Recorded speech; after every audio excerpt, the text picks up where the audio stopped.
Some evangelical groups are very politically active today.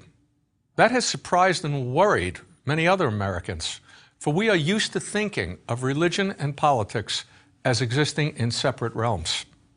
But that is not the case historically. And in incorrectly seeing separate realms, we may be confusing the First Amendment's ban on an established religion and legal separation of church and state with the very strong links between politics and religion that have always existed in American and indeed in world history.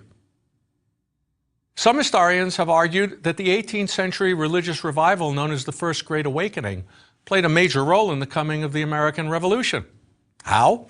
It was the first major event that took place in all 13 colonies and thus linked them together for the first time. And its successful challenge to existing religious order undermined established habits of deference to constituted authority. That was a prerequisite for the revolution that would follow. In this lecture, we will be looking at the Second Great Awakening that took place during the first half of the 19th century. And we will focus on the ways in which it both reflected and affected American politics at the time. In the process, we will see that this 200-year-old religious movement continues to have a great influence on us today. Now, what was the Second Great Awakening? The early 19th century witnessed an intellectual and spiritual upheaval in the United States as well as Europe. The movement known as Romanticism, with its emphasis on emotion and intuition, replaced the previous Enlightenment emphasis on reason. Now, in elite New England intellectual circles, this would lead to the Transcendentalist movement. As verbalized by Ralph Waldo Emerson, whom one historian labeled the, quote, high priest of Transcendentalism, the Transcendentalist, quote, believes in miracles, in the perpetual openness of the human mind to the new influx of light and power. He believes in inspiration and ecstasy. Now, how, you may ask, could this lead to political action? That was best illustrated by the writings and behavior of Emerson's friend, Henry David Thoreau, who refused to pay his taxes because they supported both slavery and the war against Mexico. He was jailed for that. And according to some accounts, Emerson visited Thoreau in jail and asked, "Henry, what are you doing in there?" To which Thoreau replied, "Waldo, the question is, what are you doing out there?" Out of this would emerge Thoreau's classic essay on civil disobedience, which became and remains today a basic text for those who wish to engage in peaceful, illegal actions as acts of political protest. Now, Transcendentalism was anything but a mass movement. The mass emotional movement at this time was the Second Great Awakening, a widespread evangelical religious revival that downplayed theological arguments in favor of personal, heartfelt experiences. These experiences often took place in huge camp meetings rather than in established churches. Theologically, the Second Great Awakening largely ended the old Puritan concept of predestination. So did Unitarianism and Transcendentalism, for that matter. Predestination was the belief that salvation was available only to a select few chosen by God and known to God, and only God, even before they were born. This was a Puritan belief. In its place now grew the belief that salvation was available to anyone who admitted his or her sins, accepted Jesus Christ into his or her life, and chose to lead a good Christian life. Sin thus became voluntary and alterable, and in rejecting it, one could be born again. Now, the process of being born again included public confessions of sin and intensely emotional behavior at these camp meetings, behavior that astounded those who witnessed the meetings. One of the earliest and most notable of these camp meetings took place in 1801 in Cambridge, Kentucky. but it was the area along the New Erie Canal between Albany and Buffalo, New York, which became the major route west after the canal was completed in 1825. It was along this corridor that many of these emotional revivals took place. So many that the area became known as the Burned Over District for all the fires of religious excitement that swept over it. The Second Great Awakening resulted in an explosion of religious commitment. Regular church attendance increased dramatically. By 1850, 1 out of 3 Americans was going to church. And it led to enormous growth for the Baptist and Methodist denominations in particular. Now, obviously, this Second Great Awakening democratized American religion by making salvation available to all. And interestingly, at the same time that American political life was being democratized by the Jacksonian movement that we discussed in the last lecture. That was not coincidence. There was clearly a cause and effect relationship here, though exactly how and in which direction remains unclear. Probably the two movements were mutually reinforcing as they braided and led to greater advances each for the other. The Second Great Awakening also had a much more specific and direct impact on politics. Many religious Americans at this time held a very different interpretation of the book of Revelation than the one popular today. It included doctrines of perfectionism and immediatism that emphasized the need for saved Christians to save others and to work to improve and try to perfect the world. That was to be done as a prerequisite to and as a way to hasten the second coming of Jesus Christ. Now, some thought this would occur in their own lifetimes. A group known as the Millerites predicted the actual day, first in 1843 and then again in 1844. Needless to say, they were wrong. Many more thought in terms of a millennium that they believed was to precede the second coming, a millennium in which the world would be perfected, and one they claimed had already begun with the establishment of the United States, if not with the discovery of the New World. Now, perfectionism led to some extraordinary communal experiments at this time, as some Americans sought literally to live on earth as they would in heaven. Since private property would obviously not exist in heaven, and since women were still considered property, some of the communes that were established abolished the institution of marriage as it was known, as well as all private property. Extremes ran from the Shakers, who banned sex altogether, to the Oneida community, in which every male member of the commune was married to every female member and available as a sexual partner if the commune approved. Far more lasting than these communes, however, was the birth and growth of this time of the polygamous Church of Jesus Christ of Latter-day Saints, better known as the Mormons, under its leader Joseph Smith, and after his murder by an Illinois mob, his successor Brigham Young, who led his followers to present-day Utah. But many other evangelicals involved themselves deeply in the series of major reform movements that arose in the United States during this time, and with profound political consequences.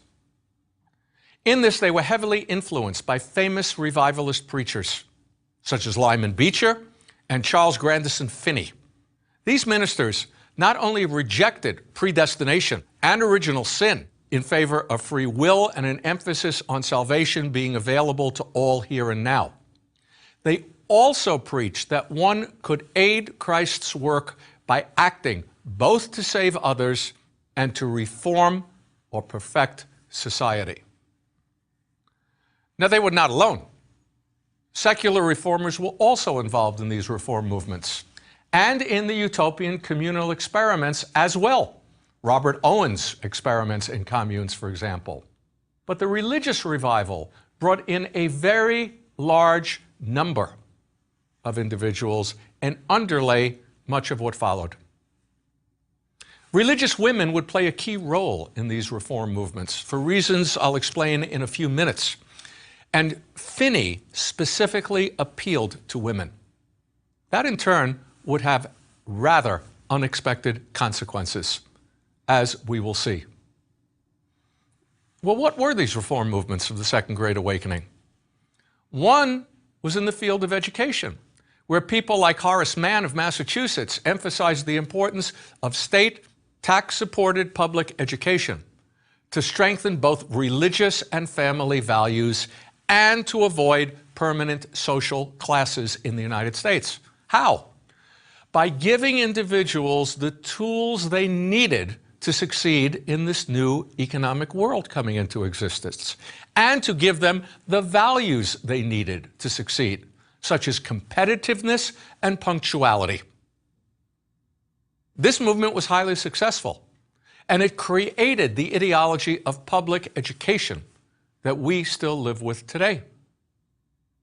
Another was prison reform, with Lewis Dwight and others focusing on the rehabilitation of the lawbreaker rather than merely the incarceration of that individual.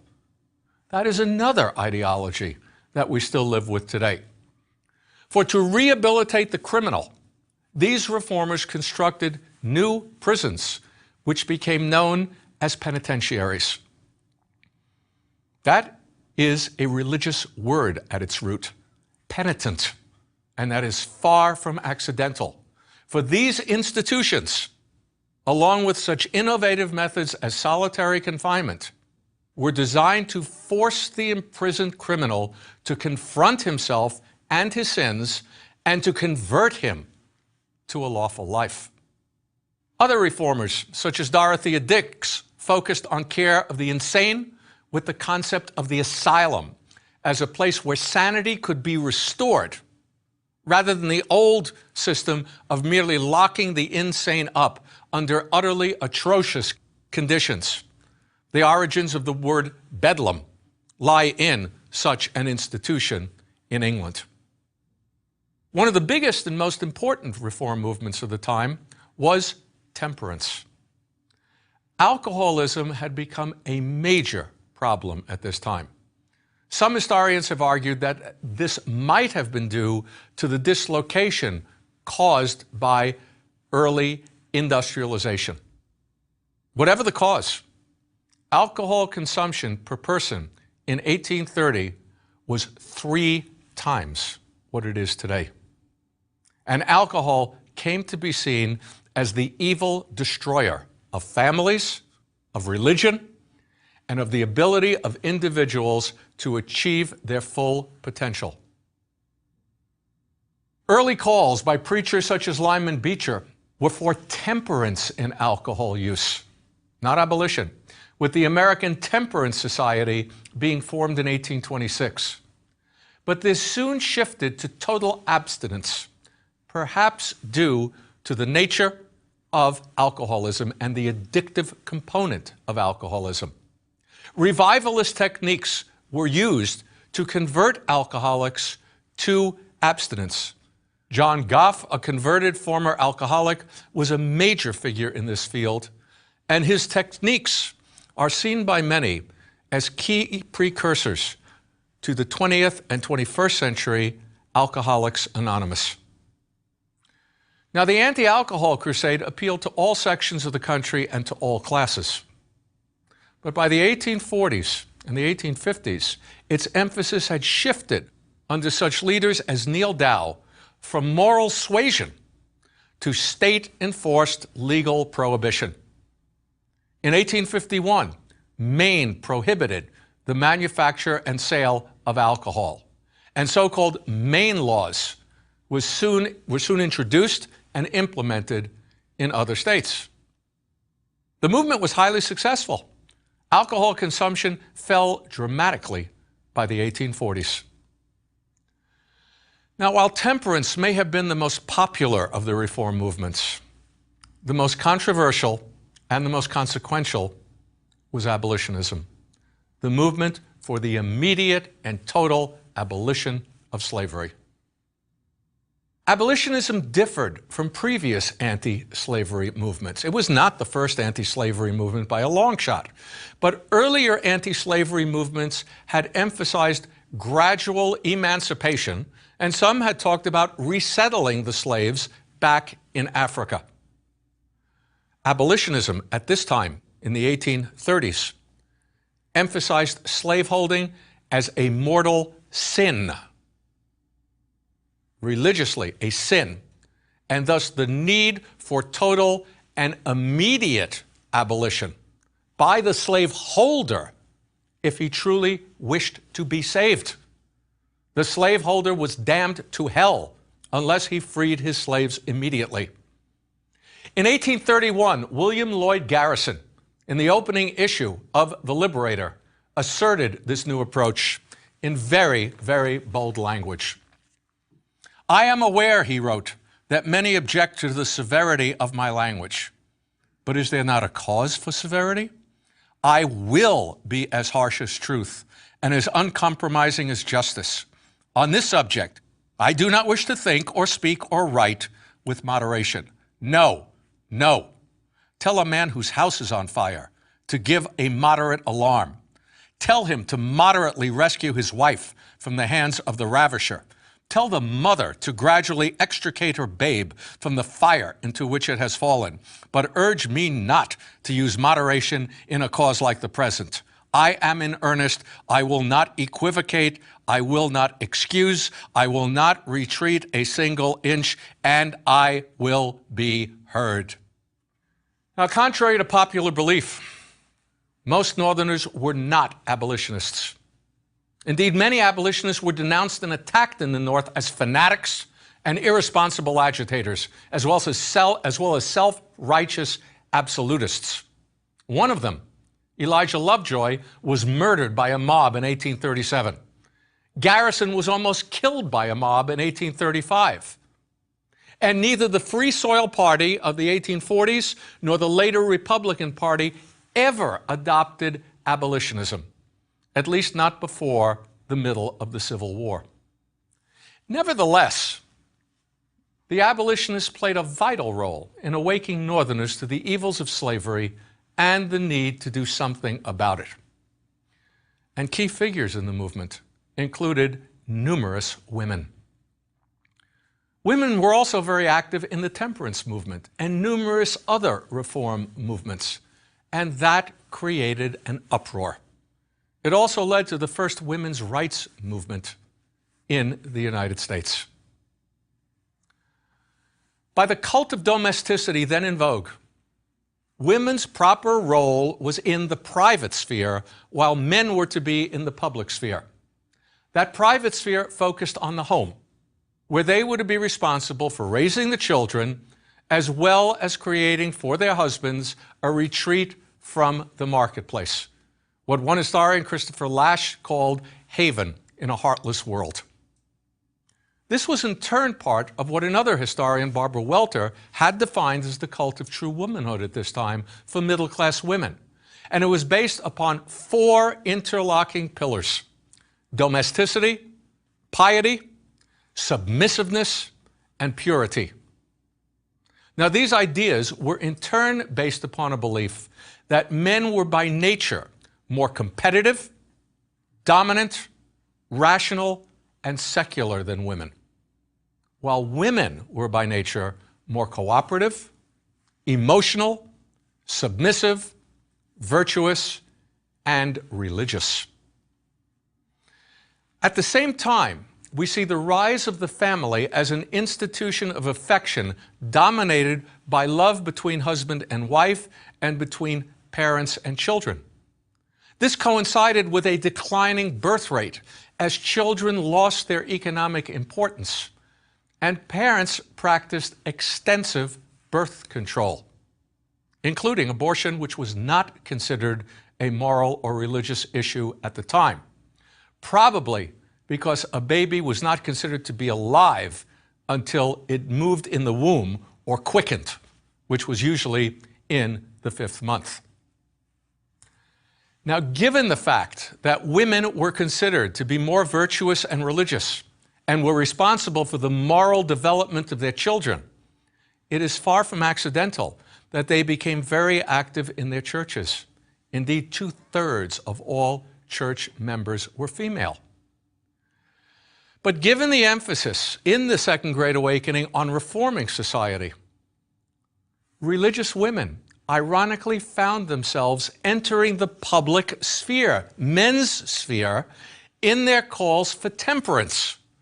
Alcoholism affected them personally, and for other reforms. Women's benevolent associations began to form to promote a host of moral reforms to control what were known as men's baser instincts. And this was to occur outside as well as inside the home. And women began to speak at public meetings for the first time to promote such reforms. Indeed, the abolitionist Grimke sisters, Sarah and Angelina, were the first native-born American women to engage in a public lecture tour. Now, this led to major controversies within the churches and within the abolitionist movement. And these spilled over the issue of whether to engage in politics as well as moral denunciations of slavery. The abolitionist movement itself was splitting over whether to remain morally pure and thus not involve itself in politics, but simply issue these moral denunciations, versus those who said the only way you're going to accomplish anything is through politics. And politics involves compromise, to which the purists responded, how can you compromise with sin? Women became involved in this debate, and there was an uproar in the churches over whether women should be speaking out publicly. Now, the reform movements in general and the strong reactions to women's participation also led some women to question the validity of the entire idea system of domesticity and to launch a reform movement of their own for women's rights at the 1848 Seneca Falls Convention, with Elizabeth Cady Stanton, Lucretia Mott, and Susan B. Anthony emerging as leaders and emphasizing the obtaining of the right to vote as the key issue. So what can we conclude from this examination? The disestablishment of religion in the late 18th, of state-sponsored religion in the late 18th and early 19th centuries ironically appears to have led to this extraordinary democratization and expansion of American religion in the Second Great Awakening, to the point where Americans became and remain today the most religious people in the industrialized world. The Second Great Awakening's emphasis on emotion rather than formal theology, and on rejecting sin and accepting Christ, of course, continued throughout the 19th century and the 20th century in U.S. history. And it continues today with the contemporary evangelical movement. Indeed, some have argued that additional Great Awakenings have taken place throughout American history, and that we are living through one right now. But the Second Great Awakening also had profound political repercussions, and those political repercussions also continued throughout the 19th century and the 20th century, and still continue to this day. Abolitionism, of course, had the most immediate impact in terms of its role in the coming of civil war. But not far behind it time-wise was the anti-alcohol crusade. Indeed, as previously noted, Maine prohibited the manufacture and sale of alcohol as early as 1851. Other states followed suit. And in 1919, 1920, alcohol was outlawed nationally by constitutional amendment. That experiment, of course, failed. But the early emphasis on religious conversion continued with the birth and growth of Alcoholics Anonymous and its 12 steps. The ideologies of many of the other reform movements also continue to this very day, most notably in the fields of education, prison reform, treatment of the insane, and women's rights. Indeed, the modern feminist movement emerged from the civil rights movement of the 1960s, much as the Seneca Falls women's rights movement of 1848 emerged from the abolitionist movement of the 1830s and 40s. And the camp meeting emphasis on renouncing sin publicly also continues today. That fact can be illustrated in many ways. One way that one of my colleagues liked to illustrate it was to take a close look at the call heard on many campuses over the past few decades to, quote, stand up and admit you are a racist. Isn't that incredibly similar to stand up and admit you are a sinner, the cry at the evangelical camp meetings? Now, all Western religions do emphasize the need to confess sins, but they and their denominations all do so in different ways. Some do it privately with a priest. Some do it publicly as part of a congregation. And some do it individually before a public audience. Now, whether or not such an individual confession before a public audience is necessary to free one from the evil of racism is not the point here. The fact that people think it is, and that they unconsciously use 19th century religious rhetoric and forms, speaks volumes regarding the continued impact of the Second Great Awakening on our lives. Indeed, that rhetoric has consistently appeared throughout 20th century U.S. history, especially in our wars. Throughout the Cold War, we saw ourselves engaged in a life and death struggle, not so much against the Soviet Union as against what we labeled godless communism. In both world wars, we saw ourselves engaged in what we labeled crusades. In World War I, it was the Great Crusade. In World War II, Dwight Eisenhower entitled his memoirs, Crusade in Europe. A similar pattern occurred in the 19th century. As we will see in a future lecture, the populist movement of the late 19th century consistently employed fiery evangelical language of holy war. That was also true in the Civil War, as perhaps best exemplified by Julia Ward Howe's Battle Hymn of the Republic, which she wrote during the war, but which has become iconic. Let me quote to you just two of the many verses of that poem. Mine eyes have seen the glory of the coming of the Lord. He is trampling out the vintage where the grapes of wrath are stored. He hath loosed the faithful lightning of his terrible swift sword. His truth is marching on. In the beauty of the lilies, Christ was born across the sea, with a glory in his bosom that transfigures you and me. As he died to make men holy, let us die to make men free, while God is marching on. The great observer of American life, Alexis de Tocqueville, was touring the United States in the midst of the Second Great Awakening. He said that the religious atmosphere of the country was the first thing that struck him.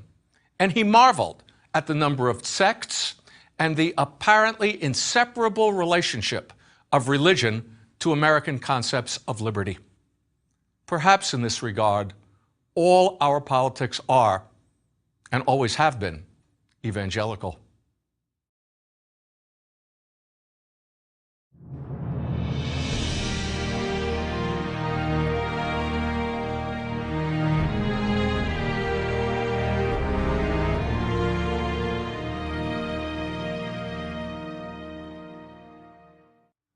Today, it is commonly accepted that slavery was the primary cause of the Civil War.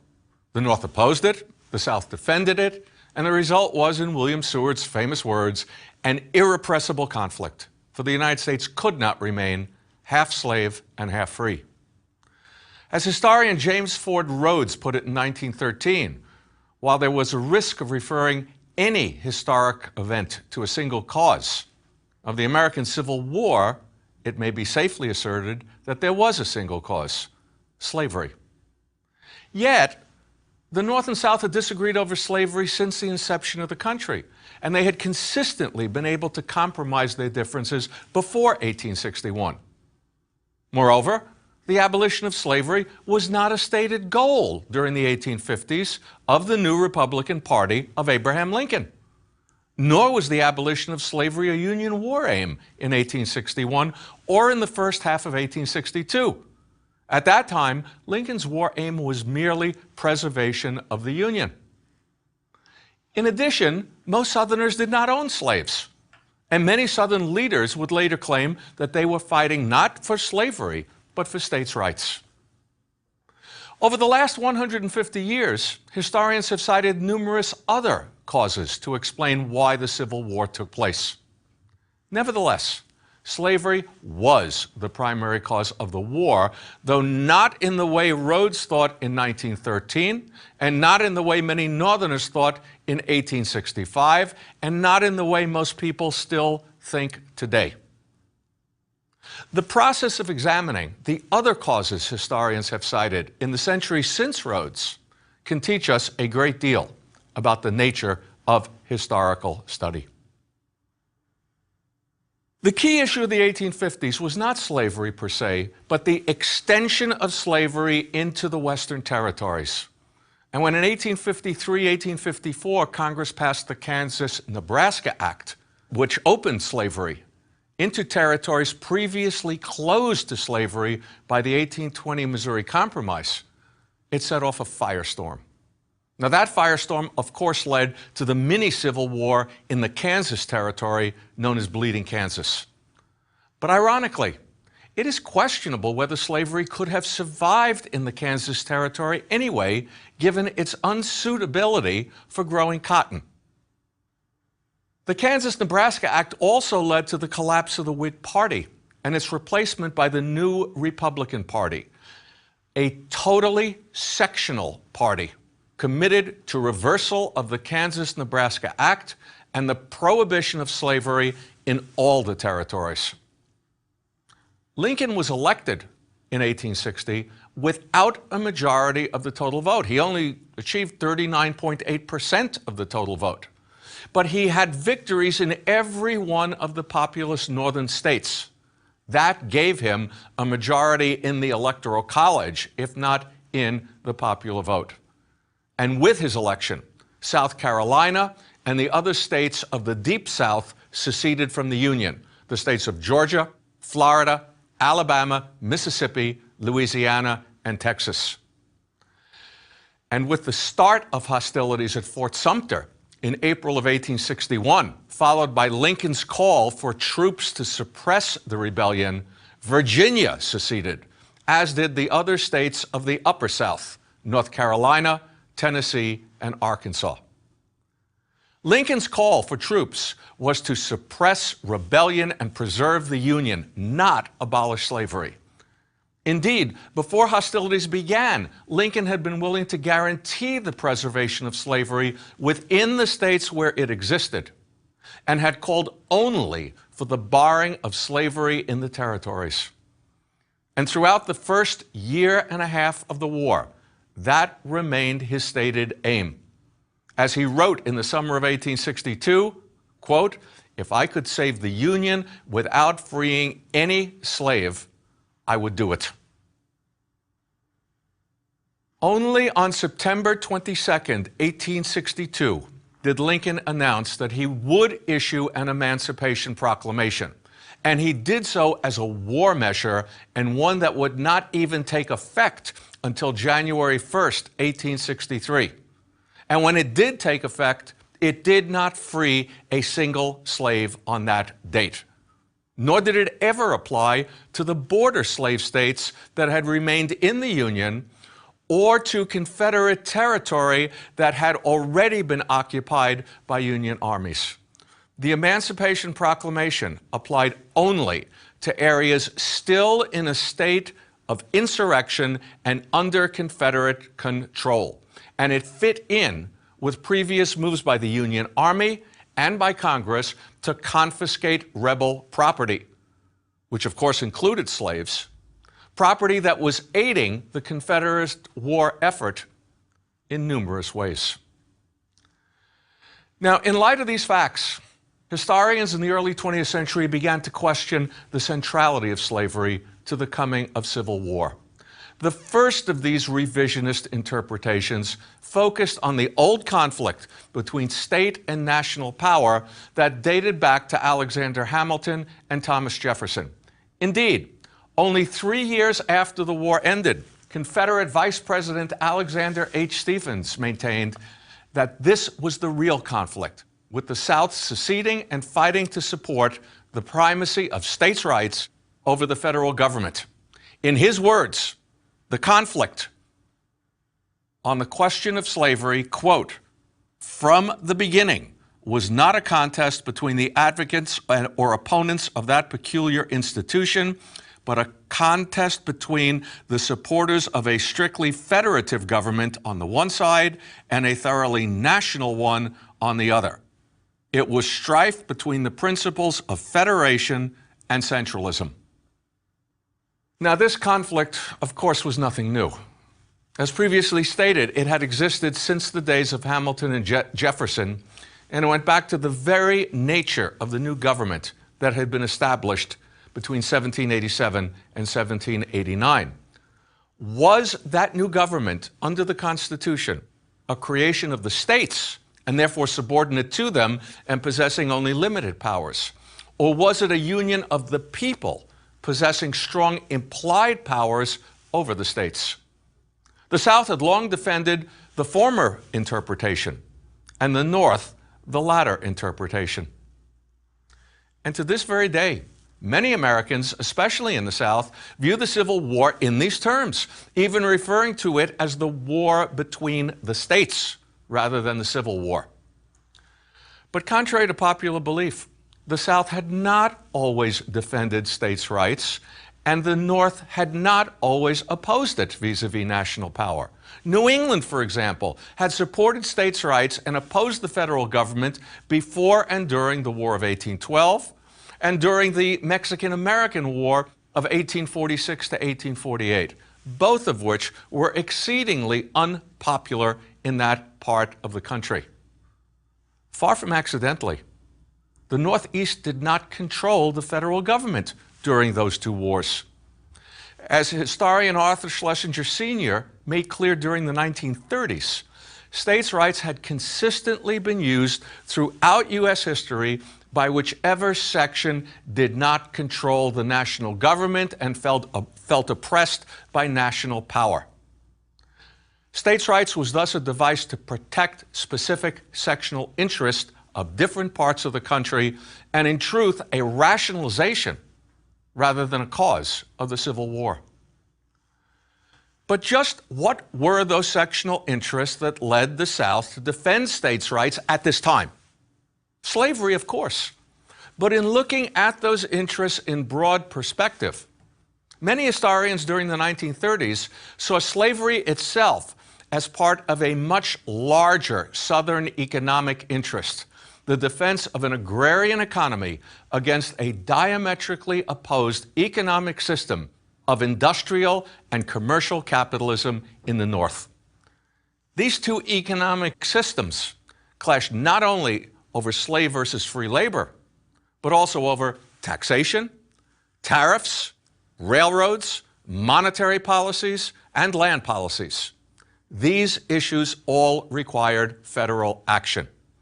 And since the 3/5 slavery clause in the Constitution was the basis of Southern agrarian power within the federal government, disagreements over economic interests became a struggle between competing economic systems for control of that government.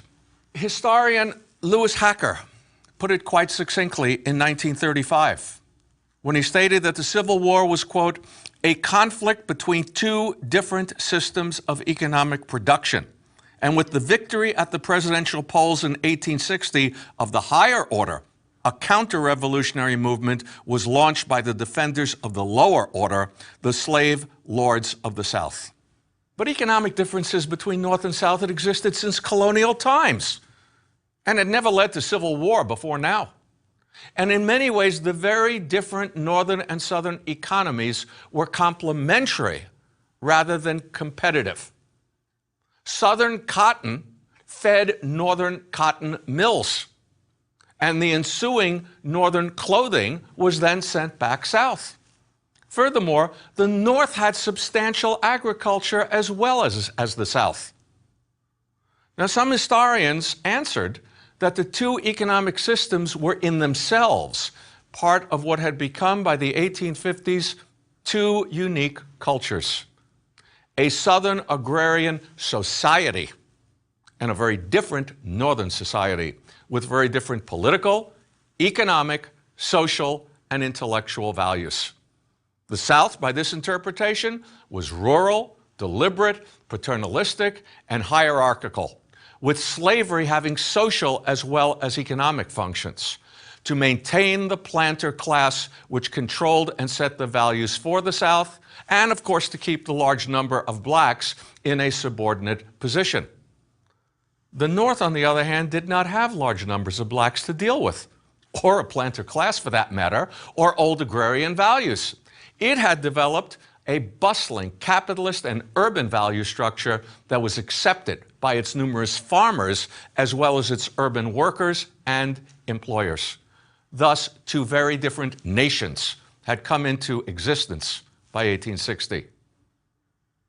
Now, this idea of an aristocratic, agrarian, cavalier Southern society versus a bustling, capitalist, Yankee society in the North, it makes for interesting literature and for interesting movies. But it is largely myth. The South was not settled by rural aristocrats and the North by an urban middle class. In addition, the North was as racist against blacks as the South was, and indeed had racial segregation laws before the Civil War to keep blacks in a separate and inferior status. In point of fact, the similarities between North and South far outweighed their differences. Both sections were dominated by people who considered themselves Americans, and both drew pride from their definition of the United States as a nation devoted to the principles of economic opportunity, representative government, and individual liberty. Ironically, however, many Americans in each section saw the other engaged in a conspiracy against liberty, particularly against their liberty. And a group of historians argued in the 1930s and 1940s that these perceptions were the real cause of the Civil War, despite the fact that neither Lincoln nor any other Republican figure proposed abolishing slavery where it existed. Many Southerners believed that that was the hidden aim of what they labeled the, quote, black Republicans, to destroy slavery entirely and institute black rule in the South. Similarly, many Northerners believed that Southern slaveholders were engaged in a conspiracy, what they called the slave power conspiracy, to spread slavery to the North and thereby control the entire Union. Historian James G. Randall wrote in 1947 that one could not explain the coming of civil war, quote, if one omits the elements of emotional unreason and overbold leadership. If one word or phrase were selected to account for the war, he said, that word would not be slavery, or economic grievance, or states' rights, or diverse civilizations. It would have to be such a word as fanaticism, misunderstanding, misrepresentation, or perhaps politics. Now, in reality, no such conspiracies ever existed. But many people believed that they existed. And people act on the basis of their beliefs, even if those beliefs are false. In other words, they act on the basis of their perceptions of reality rather than reality itself. Some historians have therefore argued that false perceptions led each side to believe that it was threatened by an illusionary plot and to go to war to defend its rights. But why did people believe such conspiracies existed? Another group of historians argue that the blame needs to be placed on fanatical, irresponsible agitators on both sides who fanned the flames of such conspiracy theories, as did blundering, incompetent politicians. But then the question arises as to why the founding fathers of the late 18th century and their immediate successors of the early 19th century had given way to these irresponsible rabble-rousers and incompetent political fools.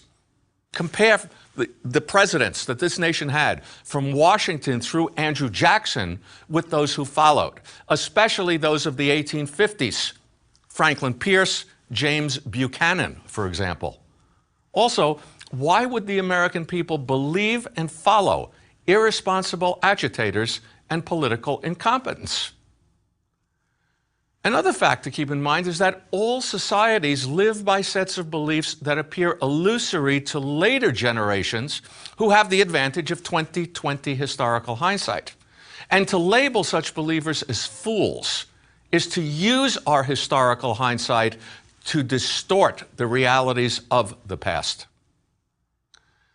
Now, recognizing this fact, many historians over the past 3 to 4 decades have concentrated on examining the general beliefs, the ideologies that led Americans to their perceptions. And they have concluded that the basic problem lay with the American belief system itself, the one that had been largely created during the age of Andrew Jackson and the Second Great Awakening, the subjects of 2 previous lectures in this course. Americans had come to believe that there should be no barriers to their individual efforts to achieve their own destiny and perfection, and the destiny and perfection of their society. This nation of equal rights, equal opportunity, and individual liberty. The problem was that Northerners and Southerners had, by the 1850s, defined their freedom in diametrically opposed terms. The Southerner's fundamental right to his property, including slaves, and the free movement of that property, collided with the Northerners' right to compete in a free market of equals, not with slaves or slave owners. Slavery also conflicted with the Northerners' concept of the rights that all human beings possessed, as illustrated by the political slogan, "Free soil, free labor, free men." As the historian Avery Craven put it as early as 1950, quote, "Right and rights had become the symbols of all those interests and values that divided North and South. And they had an emotional force and moral power far greater than the sum total of all the material issues."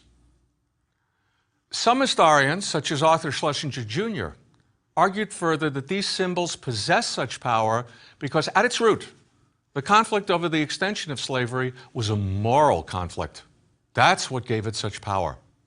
Other historians, such as Alan Nevins, argued that the slavery issue was inseparable from what he called the, quote, complementary problem of race adjustment. The root of the conflict was that neither side was willing to face these conjoined problems squarely. Other historians, like David Donald, saw the cause of this unwillingness to be a society that he labeled one, quote, suffering from an excess of liberty and consequently unable to deal rationally with differences. As he put it, "The permanent revolution that was America had freed its citizens from the bonds of prescription and custom, but had left them leaderless. Never," he wrote in 1960, "was there a field so fertile before the propagandist, the agitator, the extremist." Now, by the 1970s, another group of historians had begun to argue that a nation so devoted to individual liberty lacked, almost by definition, the strong social and institutional frameworks adequate to deal with differences short of war. And by 1860, the few frameworks that did exist and that previously had bound the nation together, from the different Protestant religious denominations to the Democratic Party, had fragmented along sectional lines. David Bryan Davis put all of this together in the 1970s and 1980s when he wrote that there had been, in the 4 decades before the Civil War, quote, an overleaping of boundaries of every kind and a growing belief that the American people as a whole, like the American individual, were, quote, free from the burdens of the past and free to shape their own national character. But the one problem their ingenuity could not resolve, he noted, was Negro slavery. Paradoxically, the South increasingly came to regard Negro slavery as the necessary base on which freedom must rest, he continued. From the North, a commitment to slavery's ultimate extinction was the test of freedom. Each section detected a fatal change in the other, a betrayal of the principles and mission of the Founding Fathers. Each section feared that the other had become transformed into a despotic and conspiratorial power. Well, what do we make of all this? First of all, these different interpretations of the causes of the Civil War make abundantly clear that history is a subjective discipline in which such disagreements are common. The study of these disagreements is called historiography. And historiography is essentially what we have been doing in this lecture. Secondly, specific interpretations are usually tied in some way to the era in which they were written. It's far from accidental that the generation that fought the war would come to view it in the North as a moral struggle over slavery, and in the South as a more defensible support of states' rights. Similarly, it is far from accidental that the economic interpretation gained great popularity during the 1930s, the years of the Great Depression. Nor is it surprising that interpretations emphasizing fanatics and incompetent politicians should arise as people in the 1930s began to see World War I as an avoidable conflict and who were simultaneously witnessing the rise of Adolf Hitler and Benito Mussolini. Nor should we be surprised that all these alternative views to slavery as the cause of the war emerged in decades of intense racism in the United States. Nor should we be surprised by the reemergence of slavery as a moral issue and the question of race relations in the era of civil rights and in the years following the end of World War II and the full revelation of Nazi racial atrocities. As I noted in the first lecture on the origins and development of religious toleration with a rather flippant comment, which I will repeat here, Hitler gave racism a bad name. The emphasis on psychological interpretations in this same time period should not surprise us either. Indeed, David Donald's interpretation is quite similar to David Reisman's concept in the 1950s of other directedness in contemporary American society. Nor should the emphasis on ideology that developed during the many years of the Cold War, which was an ideological conflict between communist dictatorship and democratic capitalism, as well as a power conflict. It is important to realize that if one accepts this ideological approach, then all the previous interpretations retain their validity. For even if there were no conspiracies in reality, no truly irreconcilable differences in economies or cultures, no basic disagreement over the nature of the Union, and no chance of slavery establishing itself in the territories, Americans, North and South, believed otherwise because of their ideology, and they acted upon the basis of those beliefs. Furthermore, ideology and perceptions are themselves products of all the general factors previously cited as causes of the war: economics, culture, politics, political theory, moral values. And the common denominator linking all of these previously cited causes is slavery. It was the base of the Southern economy, Southern culture, the conspiracy theories, North and South, the fanaticism, politics, moral arguments, racism, conflicting Northern and Southern definitions of rights, and ensuing ideological conflicts. It is therefore the basic cause of the war. Thus, deep down, weren't Southerners correct in seeing abolition as the eventual goal of the North, and the outlawing of slavery in the territories as merely the first stage in this long program? And did not the Southern defense of slavery as a positive good instead of the necessary evil that defined slavery in the 18th century? Didn't the defense of slavery as a positive good imply its eventual extension to the entire country? And given all this, was Abraham Lincoln being simplistic and wrong, or in actuality very perceptive and correct when he said that the nation could not continue to exist half slave and half free? As he wrote to a Southern senator in 1860, "You think slavery is right and ought to be extended, while we think it is wrong and ought to be restricted." That, I suppose, is the rub. It is certainly the only substantial difference between us. But if Lincoln was correct, have we simply come back to the earliest interpretation and in reality wasted our time over the last 150 years in false interpretations and indeed sophistry linked to the values of specific eras and the individual agendas, the individual hidden agendas of specific historians? Not really. We are far from seeing slavery as the basic cause in the simplistic way originally proposed right after the war. Indeed, we now have a much better understanding of the causes of the war than ever before, and of the ways in which our interpretations are shaped by the values of our era. I often try to explain and illustrate this in class by asking my students to imagine that the blackboard in front of the classroom is an event, and that time is all the space in the room running from the blackboard to the back door and beyond into infinity. An individual who lived through an event, who was part of that event, I illustrate, has his face right up against the blackboard.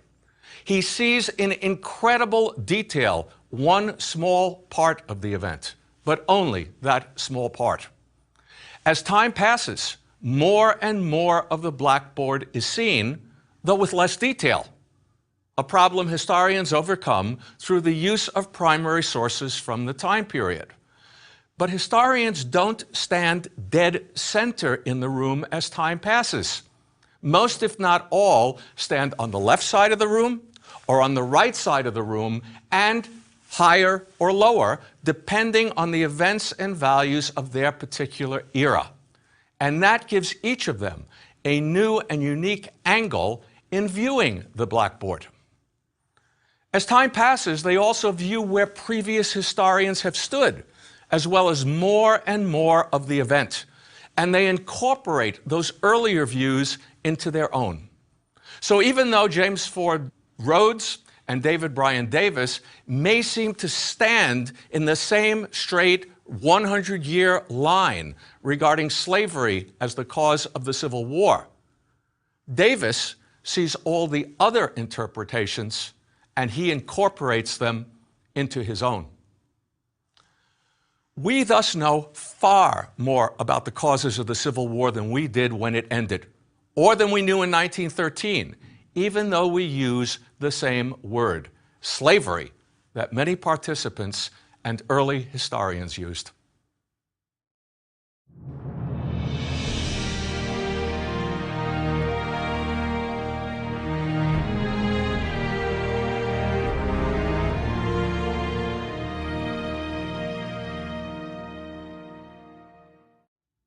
The three-day battle at Gettysburg, Pennsylvania, July 1st to July 3rd, 1863, was the largest and bloodiest single battle of the entire Civil War.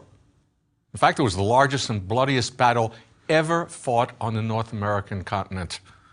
Approximately 23,000 casualties for the Union side, 28,000 for the Confederate side, for a staggering total of 51,000. Probably for that reason, most Americans would name Gettysburg as the most important battle of the Civil War, the key turning point when Confederate victory ceased to be a possibility and defeat became inevitable. But that was not the case. Indeed, Gettysburg was not all that consequential for the outcome of the Civil War. Only in light of what followed Gettysburg and what was far from predetermined by Gettysburg does the battle incorrectly appear to be so pivotal. It definitely was not perceived as pivotal at the time by either side. Far more consequential, both militarily and politically, were at least three other battles. First, the September 1862 Battle of Antietam. Second, the Union capture of Vicksburg on July 4th, 1863, just one day after Gettysburg. And third, the September 1st, 1864 Union capture of Atlanta, Georgia. In this lecture, we shall examine these three battles as well as Gettysburg. In the process, we will analyze why Gettysburg's importance has been overrated, as well as why these three other battles were more important. Let's turn to Antietam first. Although Gettysburg is the bloodiest battle of the war, September 17th, 1862, at Antietam Creek near Sharpsburg, Maryland, was the bloodiest single day of combat in the war. Gettysburg took place over 3 days. Antietam, 1 day, with 24,000 casualties, including 4,800 dead. Technically, the battle was a draw. It was not a clear-cut victory for either side. But in terms of importance, it was one of the most consequential, and in some ways the most consequential battle of the entire war. Now, how could a battle without a clear winner be so consequential? A little background is needed to answer that question. Confederate General Robert E. Lee had achieved a series of brilliant summer victories. First over Union General George McClellan outside of Richmond, and then over Union General John Pope at the Second Battle of Bull Run. And he decided to follow these victories up with an invasion of the North. If successful, that invasion could result in the capture of Washington and or British and French intervention on the side of the Confederacy, either of which would mean Confederate victory and independence. But Lee's plans were foiled by the accidental Union discovery of his orders. They were found wrapped around cigars in a Confederate campfire. Now, at the point that they were discovered, had McClellan moved quickly, he could have destroyed Lee's army, which was divided at that point, and he could have destroyed each component piecemeal. But McClellan's slowness enabled Lee to bring all his forces together at Sharpsburg, Maryland, along Antietam Creek. But Lee is now on the defensive against a concentrated Union army nearly twice as large as his own, 75,000 men to 40,000 men. Lee was able to counter 3 uncoordinated Union assaults on his line on September 17th, assaults that began in the north, on the north side of the line, and moved gradually south. But given his own heavy casualties and the fact that his location in Maryland was no longer a secret, Lee was forced to end the campaign and withdraw back into Virginia, with McClellan either unable or unwilling to pursue him. The battle itself was thus inconclusive militarily on a tactical level, but it was a strategic defeat for Lee in that he had to end his invasion of the North, and it had enormous and decisive political and diplomatic consequences. At this time, the British and French governments were considering intervention. Both favored the South for numerous reasons, and both were seriously considering moves that would recognize the independence of the Confederacy. As French intervention had proven decisive in the American War for Independence, so British-French intervention in the Civil War would have been decisive, had it ever occurred.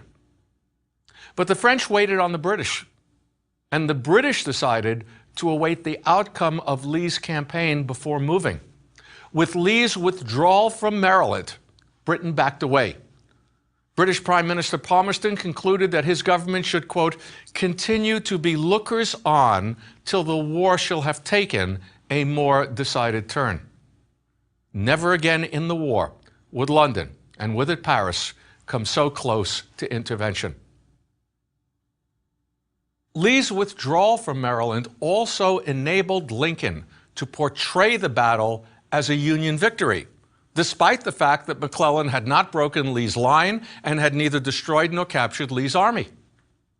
And Lincoln then used this victory to issue on September 22nd an Emancipation Proclamation to be effective January 1st, 1863. Now, as noted in the last lecture, that proclamation actually freed no one in September of 1862 or in January of 1863, as it applied only to areas still in a state of rebellion and not under Union control.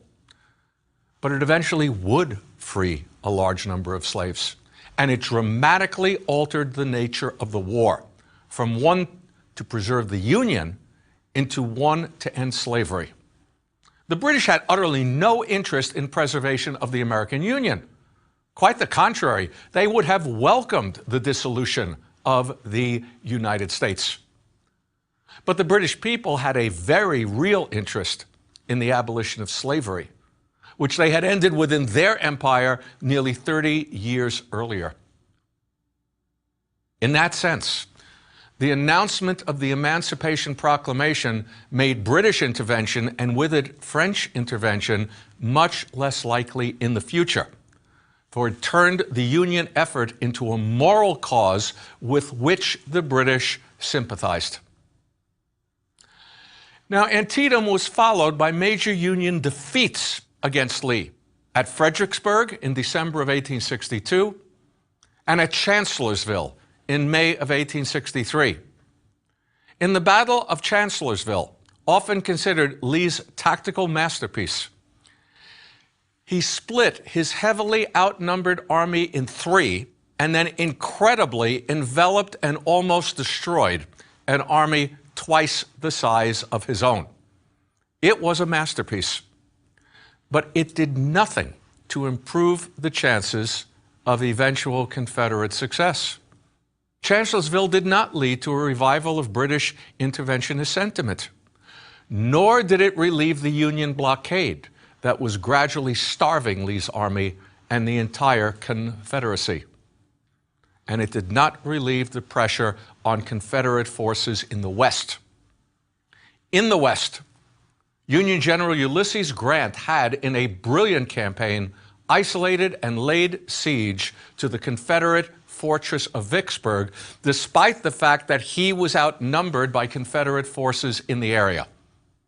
If Vicksburg fell, Union forces would control the entire Mississippi River and effectively cut the Confederacy in half. Lee therefore decided in 1863, in the summer of 1863, to go on the offensive for a second time in an effort to achieve decisive results.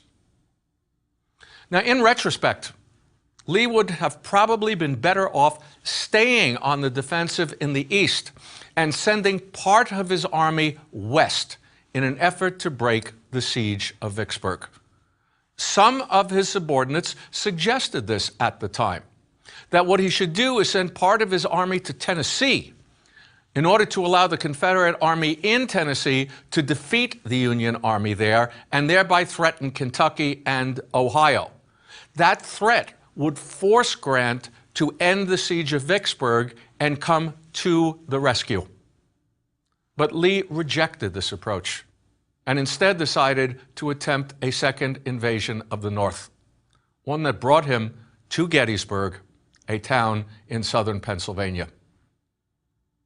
Now, in retrospect, the most important day of that three-day battle is the one least studied, the first day, during which Lee's arriving forces routed Union forces in the area, captured the town of Gettysburg, but failed to seize the high ground south of the town. The Union Army, now under General George Meade, immediately reinforced that high ground. Lee's uncoordinated assaults on Meade's right and left flanks on the second day failed. So did his famous but misnamed assault on the Union center on the third day, Pickett's Charge. Pickett's Charge actually included much more than simply Pickett's division. In retrospect, Lee should have broken off the battle either after his first day failure to obtain the high ground or after his second day failures to outflank the Union line, rather than launch the doomed frontal assault on the third day that so decimated his forces. And even if Lee had succeeded in flanking Meade on the second day and forcing Meade's retreat, the Union commander would have retreated to prepared positions at Pipe Creek, Maryland, or to Washington, D.C. And Washington, at this time, was the most heavily fortified city in the world, with a ring of self-contained forts connected by trenches and garrisoned by an entire Army Corps. In all likelihood, Lee thus could not have destroyed Meade's army or taken Washington. And if Lee had decided to try for one of the other major northern cities, let's say Baltimore or Philadelphia or Pittsburgh, if Lee threatened any of these, there were hastily constructed fortifications at each of them into which Meade could have poured his army. Without Lee destroying Meade's army or taking Washington, the British would not have intervened. Indeed, even if Lee had succeeded at Gettysburg, it is doubtful the British would have intervened at this stage, summer of 1863, given the slavery issue that Lincoln had introduced with the Emancipation Proclamation, and given a host of additional factors that had emerged in the 10 months since Antietam. First, there were problems in Europe that the British had to focus on, including the possibility of war with Russia. Britain had fought a war with Russia in the 1850s, the Crimean War. It was now the possibility of yet another war. Also, the fear of losing Canada in any war with the North and suffering major commercial losses. The British relied on northern foodstuffs as well as on southern cotton. Southerners had thought that their cotton crop, King cotton, on which the British economy depended, would lead to British intervention. But the British also relied on northern foodstuffs. And by 1863, the British had developed alternative sources of cotton for their numerous textile mills. Finally, there was very skillful Union diplomacy under Secretary of State William Henry Seward and the American minister to the Court of St. James, Charles Francis Adams, the son of John Quincy Adams and the grandson of John Adams. Furthermore, on the day after Pickett's Charge at Gettysburg, Vicksburg surrendered to Grant's forces, thereby effectively cutting the Confederacy in half. That would have also led the British to second thoughts about intervening. Nevertheless, Robert E. Lee was far from finished in July of 1863. He had failed to roll up or break the Union line at Gettysburg. He had suffered very heavy casualties. But his opponent, General Meade, had in turn failed to trap, capture, or destroy Lee's Confederate Army of Northern Virginia. Instead, Lee and his army escaped across the Potomac River to fight another day. Not yet had Lincoln found a general to match Robert E. Lee. But Grant's victory at Vicksburg also led to his expanded command over the entire Western Theater. And that was followed by his successful relief of a trapped Union army at Chattanooga, Tennessee, and ensuing major victories in the battles of Lookout Mountain and Missionary Ridge. And after those victories, Lincoln promoted Grant to lieutenant general, first lieutenant general since George Washington, and placed him in command of all Union forces in early March of 1864. Grant would be able to defeat Lee, but not by tactical brilliance on the battlefield. Instead, he would defeat him via a strategic plan to bring to bear all Union forces in a simultaneous assault along the entire Confederate periphery, and by a refusal to retreat even when the original plan failed and when he was defeated tactically by Lee. All of this requires a little bit of explanation.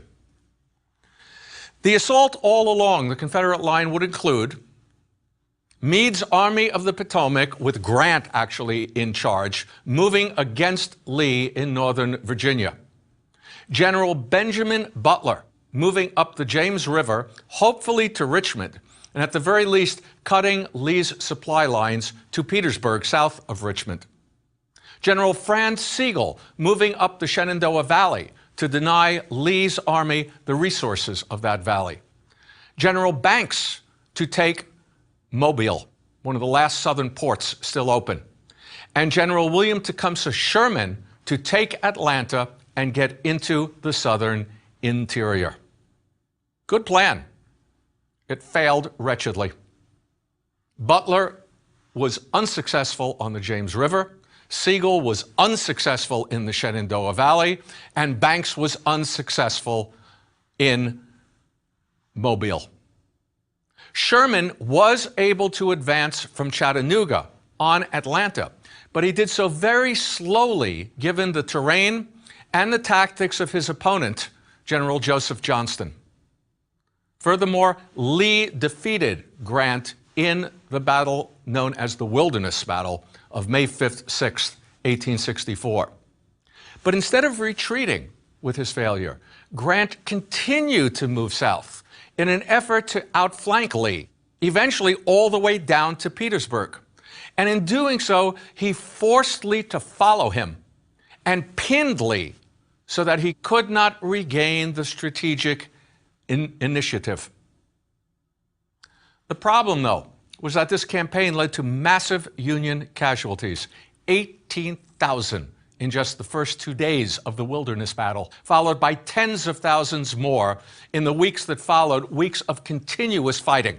The total of 64,000 casualties for the Union Army at battles such as Spotsylvania Courthouse, North Anna, Totopotomoy Creek, Cold Harbor, and then Grant's movement of his army across the James River and the siege of Petersburg.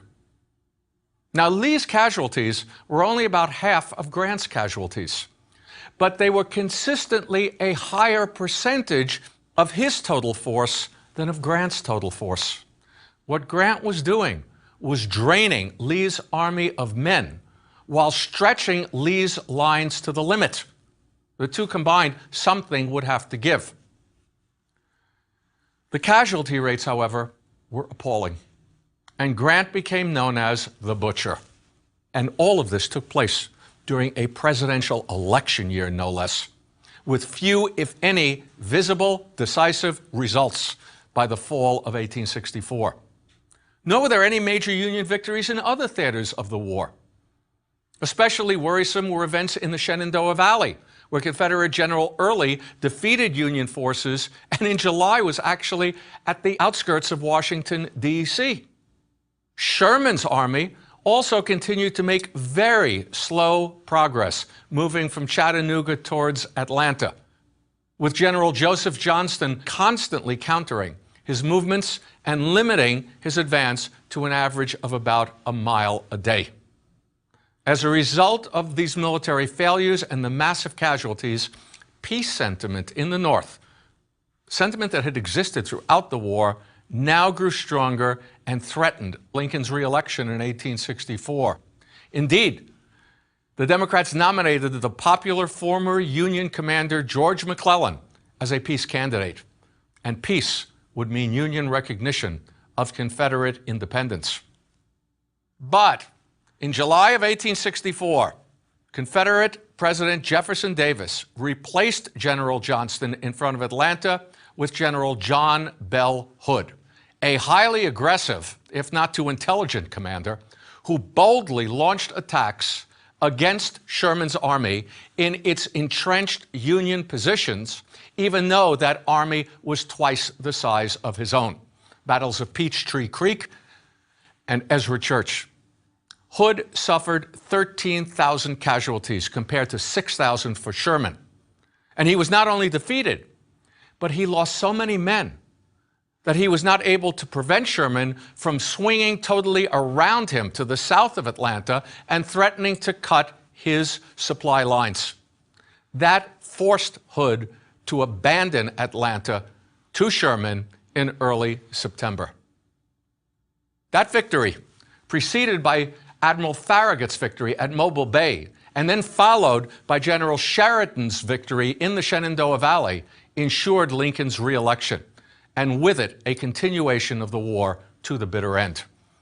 It also placed General Sherman in position to begin his famous, destructive, and decisive march through Georgia and South Carolina, the heart of the Confederacy. Now, as these examples clearly show, battles are truly meaningful in the study of history for their consequences, not for their size. As we saw in an earlier lecture, Washington lost most of his battles during the Revolutionary War. But the few that he won, Trenton, Saratoga, Yorktown, were incredibly consequential. Trenton preventing the total collapse of his army and with it the Revolution. Saratoga leading to French intervention in a world war for Britain. And Yorktown leading the British to give up on the Americas and make peace with the Americans. As these examples show, political consequences of battles are especially meaningful. War is, after all, an instrument of policy and a political act, as the Prussian military theorist Karl von Clausewitz famously observed in the early 19th century. And war always has a political goal. Antietam and Atlanta clearly had major political consequences for the Union cause, far more important than any that Gettysburg had, or could have had, even if Lee had been victorious. Even in terms of military consequences, Grant's simultaneous victory at Vicksburg was more important than what happened at Gettysburg, in that it split the Confederacy in half, reopened the Mississippi River to the north, and led to Grant's overall command of all Union armies. Only Meade's trapping or capture of Lee's army, or Lee's highly unlikely total destruction of Meade's army, and an equally unlikely British intervention could have made Gettysburg more important and consequential than Vicksburg or Antietam. Battles are not the only consequential events in war. In fact, one could argue that a little-known diplomatic event in late 1861 was just as consequential, if not more consequential, than any of the three battles we have gone through. On November 8, 1861, U.S. Navy Captain Charles Wilkes, in command of the USS San Jacinto, intercepted a British mail steamer, the Trent, as it left Havana Harbor and Cuban waters, and seized two Confederate emissaries, James Mason and John Slidell, who were on their way to London and Paris to attempt to obtain British and French recognition of the Confederacy. The enraged British government demanded the release of the two emissaries and a formal apology. Without one forthcoming, war loomed on the horizon. At a Christmas Day meeting, Lincoln's cabinet chose to agree to this humiliation rather than face war with Britain. As Lincoln later quipped, one war at a time. This humiliation, this surrender, was rationalized by stating that the Americans were glad to see that the British had finally accepted American ideas of freedom of the seas that the War of 1812 had been fought over. But it really couldn't cover the fact that the North surrendered on this issue, and it's a good thing that it did. Well, why, given what we've gone through, is Gettysburg seen by so many as the decisive battle and the turning point in the Civil War? Partially, it is a matter of sheer size. It is the largest and deadliest battle of the Civil War. Indeed, it's the largest battle ever fought on the North American continent. Partially, the emphasis on Gettysburg is also a result of the tendency to look for a single and specific turning point in a war. Such single turning points seldom exist. World War II, for example, had numerous turning point battles, depending upon how one defines turning point. Do you mean the point at which the Axis powers could no longer obtain total victory? Or do you mean the point at which they were doomed to total defeat? Those are very, very different ideas of pivotal battles, and they were very, very different battles.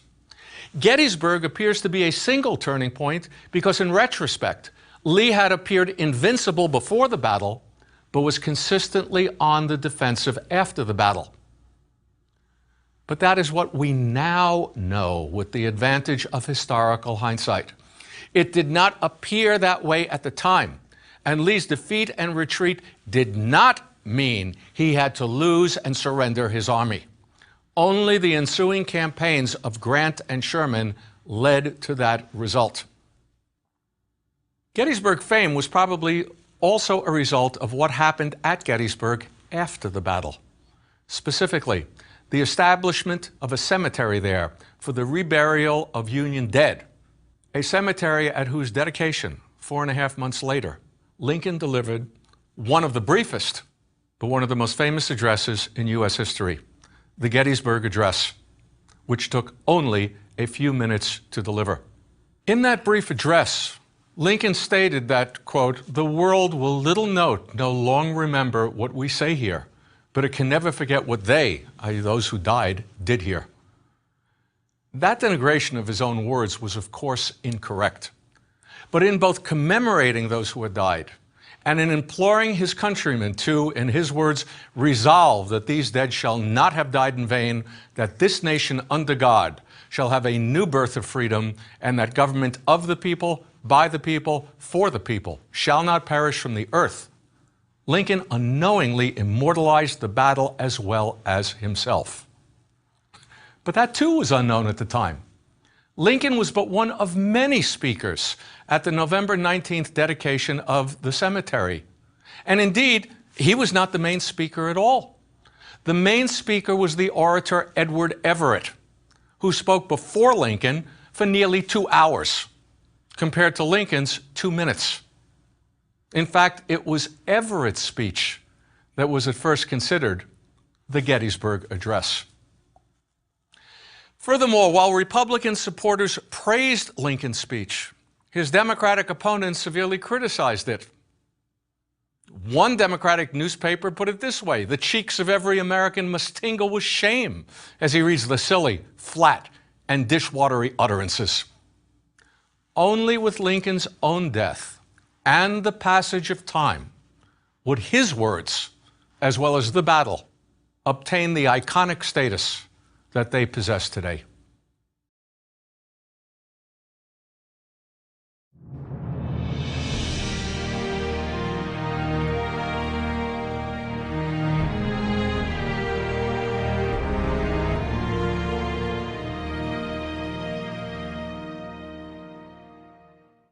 In trying to explain the period from 1865 to 1900, I often play a game with my students that I'd like to try with you regarding ability to name past presidents.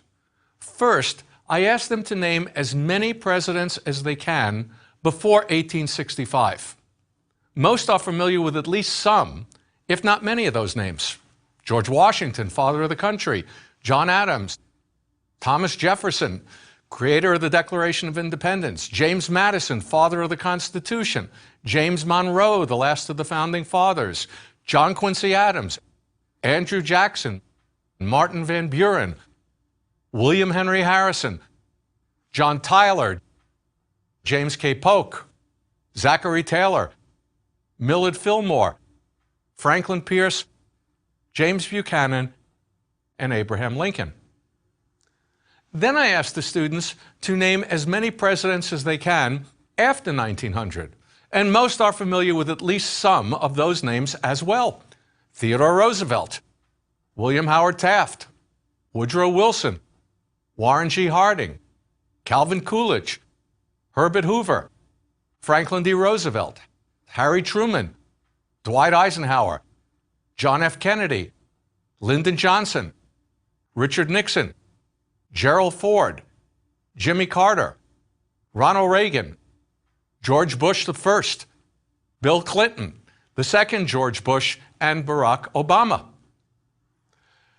But then I asked them, and far fewer know, I asked them to name any of the presidents in the 35-year period between Abraham Lincoln and Theodore Roosevelt, 1865 to 1900. I get puzzled looks. They are Andrew Johnson, Ulysses Grant, Rutherford B. Hayes, James Garfield, Chester Arthur, Grover Cleveland, Benjamin Harrison, Grover Cleveland again, and William McKinley. They don't know, and there's no reason why they should be able to know. These are relative non-entities in the history of the American presidency. But the following non-political figures from that era are very familiar to them. Andrew Carnegie, John D. Rockefeller, J.P. Morgan, Cornelius Vanderbilt, the so-called captains of industry to their supporters, or robber barons to their detractors. They are the individuals best known at the time, and they remain the best known today. Now, that fact tells us a great deal about this era and its values. It is the great age of industrialization, and with it, the creation of enormous national wealth as well as personal wealth. The United States, by 1894, is the greatest industrial power in the world. By 1914, its coal and steel output is greater than that of all the European powers put together. The British historian A.J.P. Taylor once quipped that by 1914, the United States was not a rival country economically, but a rival continent. This era, from 1865 to 1900, also witnessed major problems in the United States. Two of these were enormous corruption and an equally enormous and growing gap between rich and poor. As Henry George famously noted in his 1879 book, Progress and Poverty, the expectation that industrialization would make real poverty a thing of the past had not been fulfilled. To the contrary, it had become harder to make a living. The gulf between the employed and the employer is growing wider, George wrote. Social contrasts are becoming sharper. As liveried carriages appear, so do barefooted children. By 1890, 10% of American families owned 73% of the national wealth, while less than half of all industrial workers had an annual income above the poverty line, then from $500 to $600 annually. As a result of having an annual income below that line, their wives and their children had to work at even lower wages just to make ends meet. And today, when people complain about the maldistribution of wealth that exists in the country, they often say it is the worst since this particular time period. Now, both during this time and later, people viewed both the negatives and the positives of this era to be the result of a governmental policy of non-interference in the business world, a hands-off policy that the Scottish economist Adam Smith had most famously proposed in his 1776 classic, The Wealth of Nations. It became popularly known as laissez-faire, literally meaning let do, but broadly implying let it be or leave it alone. What was this all about? Smith and other economists had argued against any governmental controls over the economy, and such governmental controls were part of the value structure during the mercantilist era in which he wrote. These controls, such as government-chartered corporations and monopolies, actually hindered economic growth, Smith argued, and the accumulation of wealth. If left alone, the marketplace, according to Smith, would produce more wealth and would be self-regulating, by the laws of supply and demand. This invisible hand would allow for constant competition between unfettered individuals and unlimited economic growth and progress.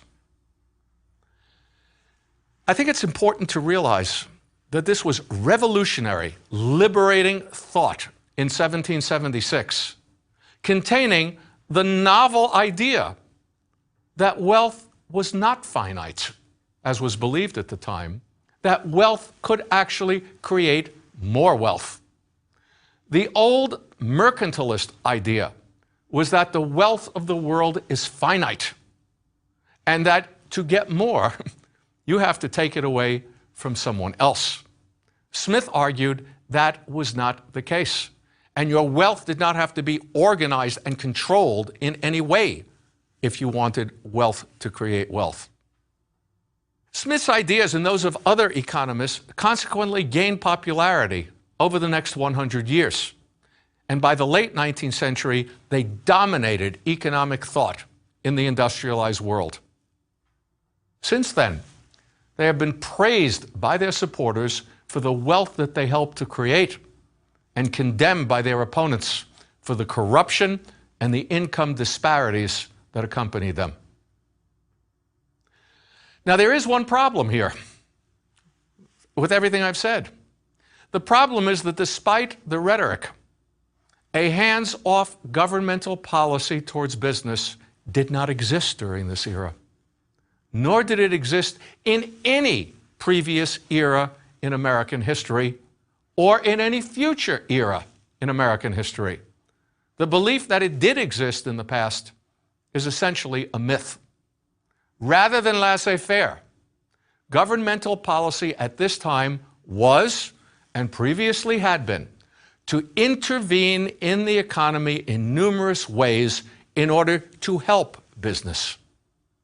So let's examine how the government did this, first in this particular era, and then previously.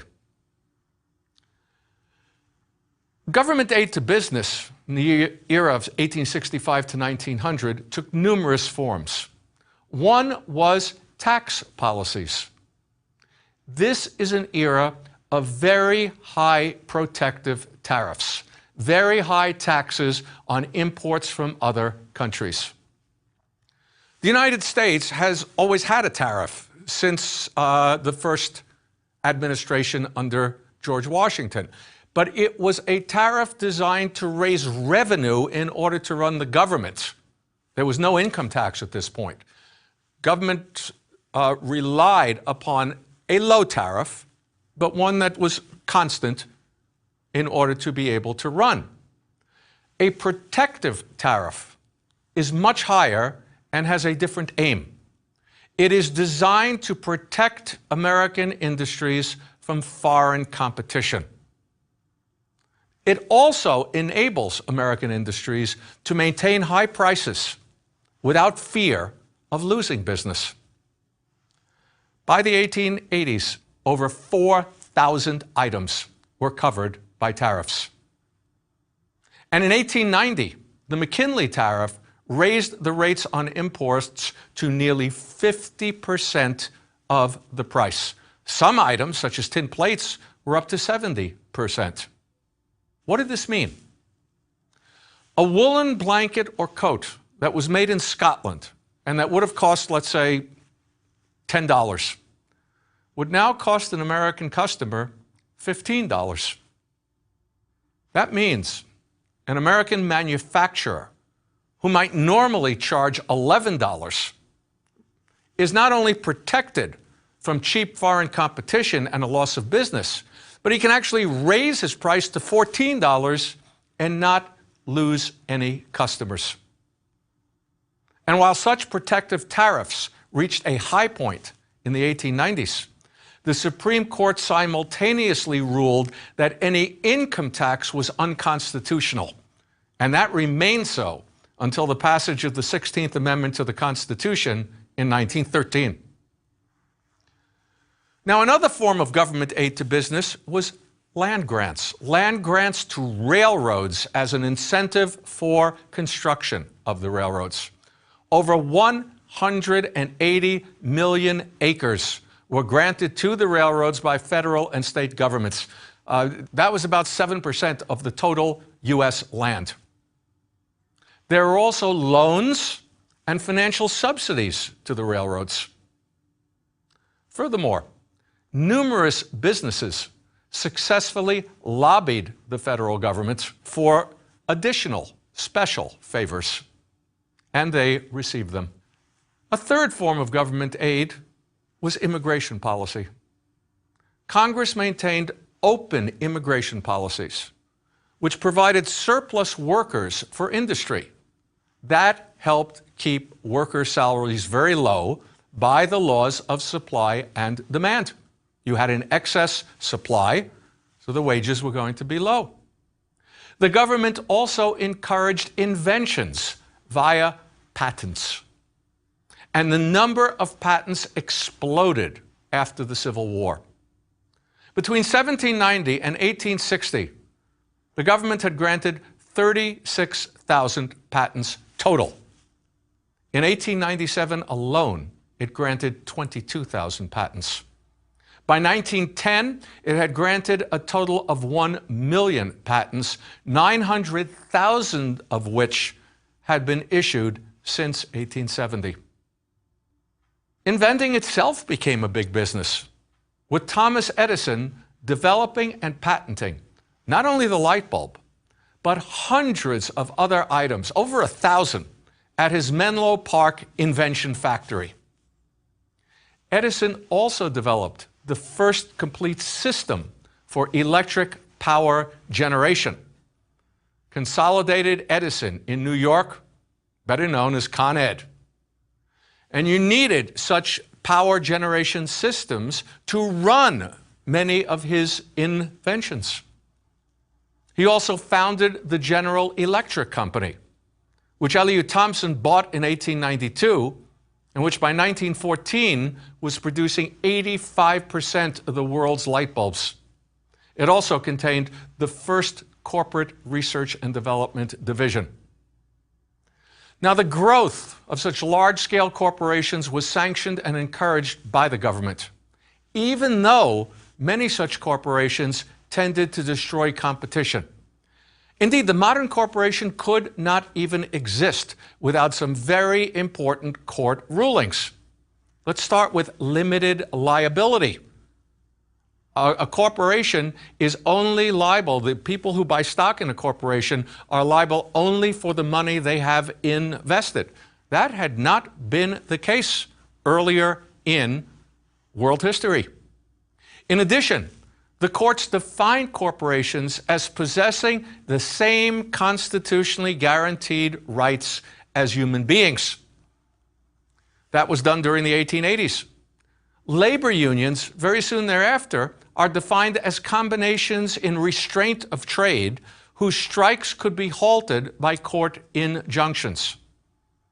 Monopolistic corporations were thus ironically protected from state regulation via the 14th Amendment's Equal Protection Clause, while labor unions would be prosecuted under the 1890 Sherman Antitrust Act designed to outlaw the monopolies. And then, in 1895, the Supreme Court said in the E.C. Knight case that Congress did not have the constitutional power to regulate manufacturing at all, only commerce. As previously noted, the Supreme Court also ruled at this time that the income tax was unconstitutional.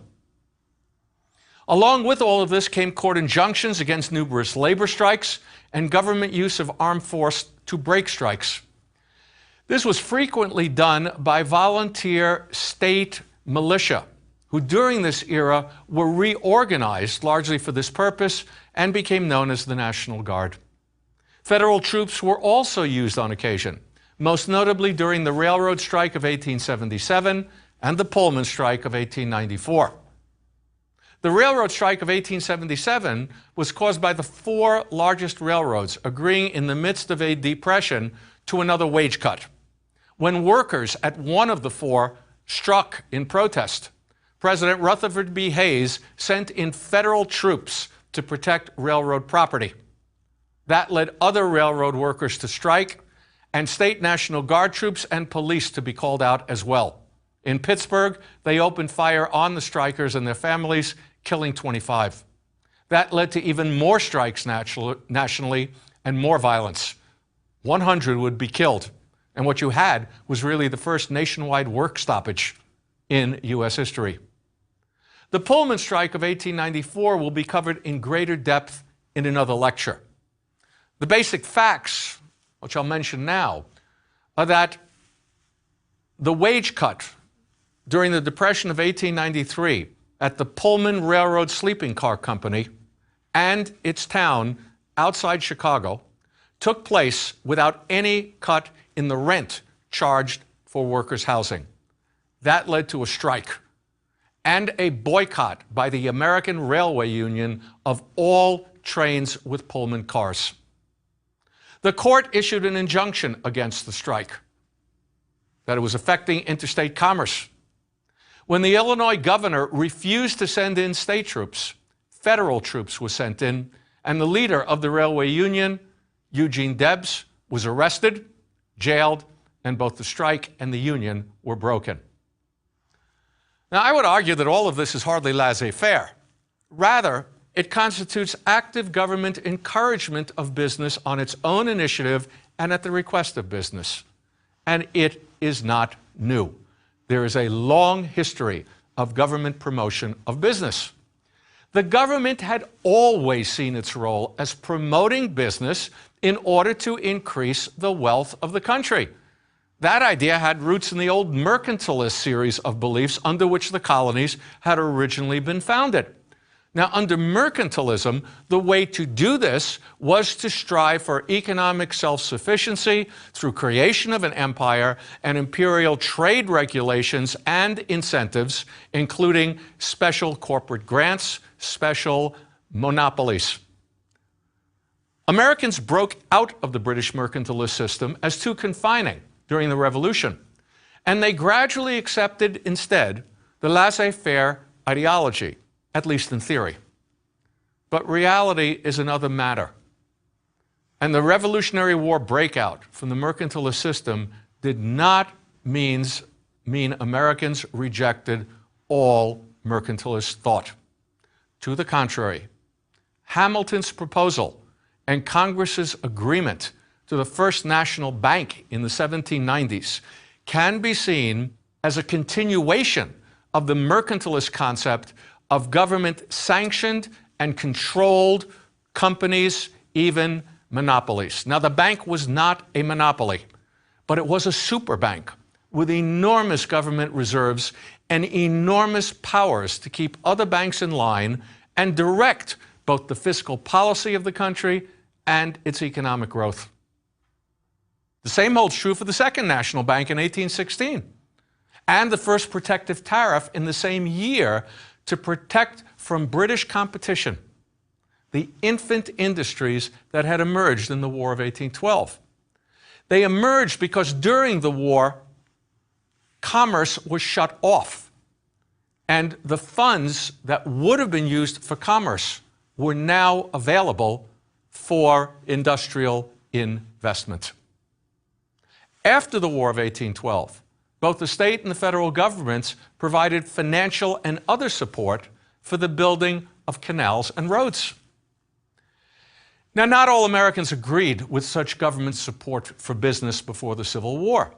The Democratic Party, in particular, under Andrew Jackson, appeared to oppose government favors to any one group, as well as we have previously discussed, any federally funded internal improvements.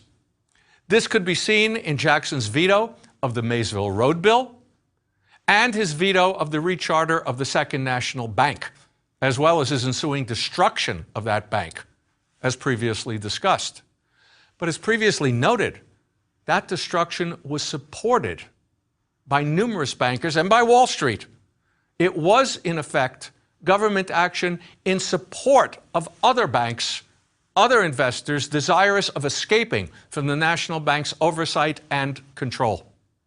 Furthermore, the Whig Party opposed the Democrats on these points.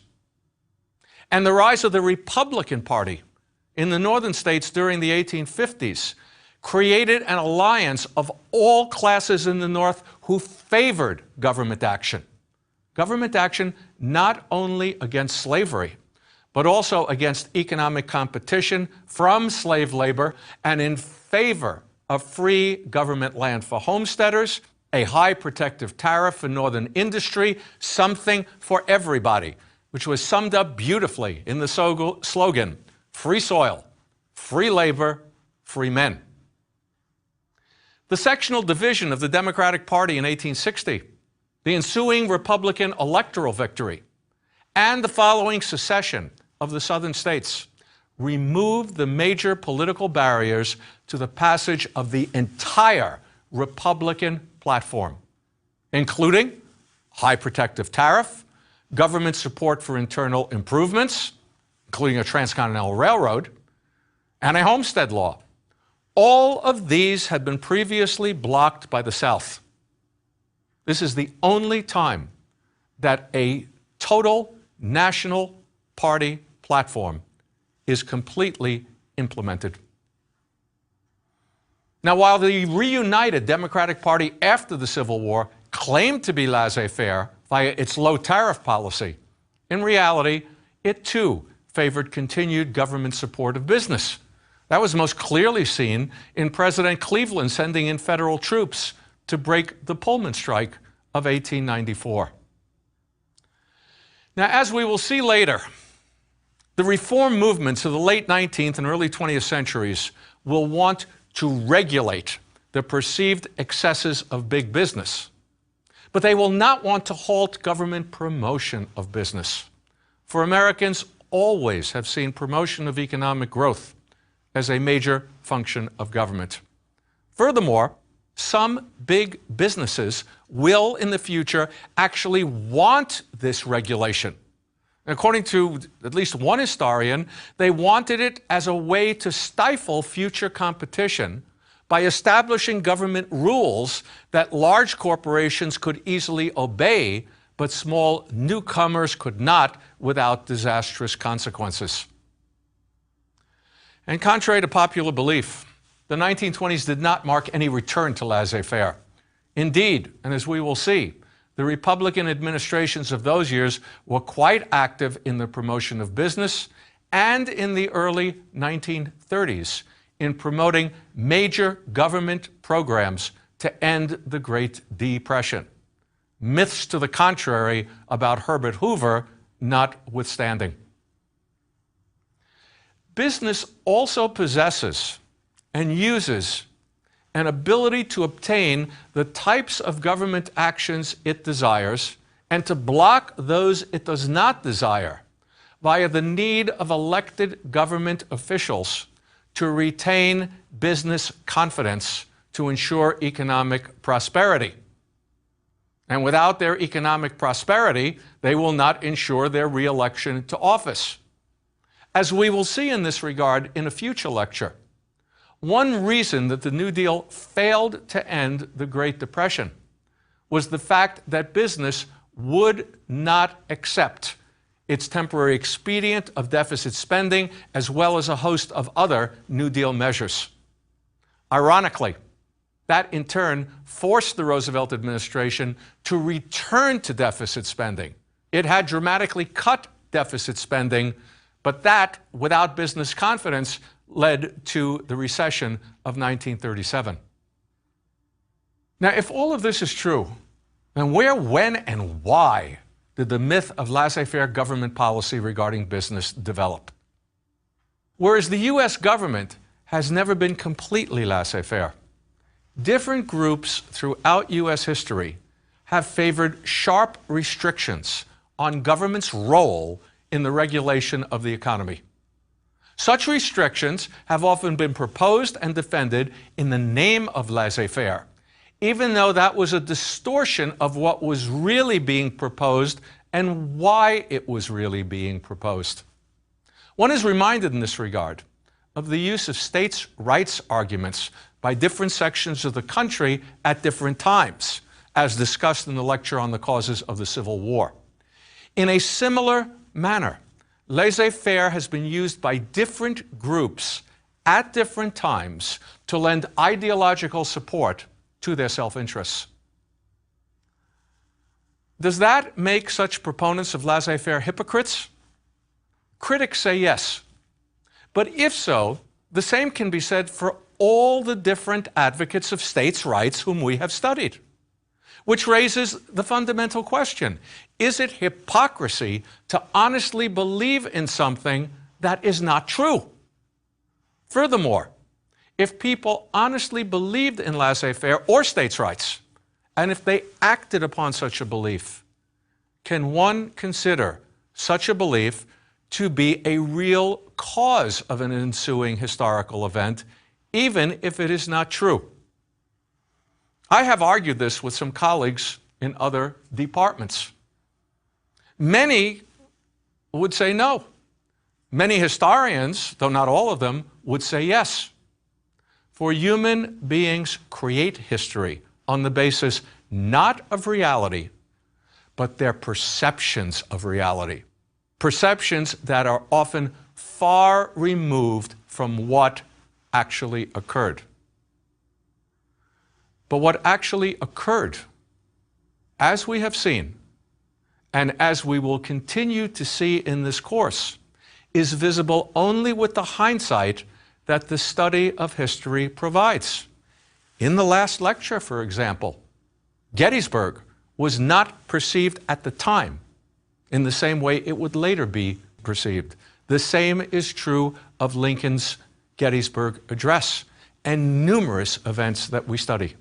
It is only with the advantage of historical hindsight that we see what was truly happening and what was truly important.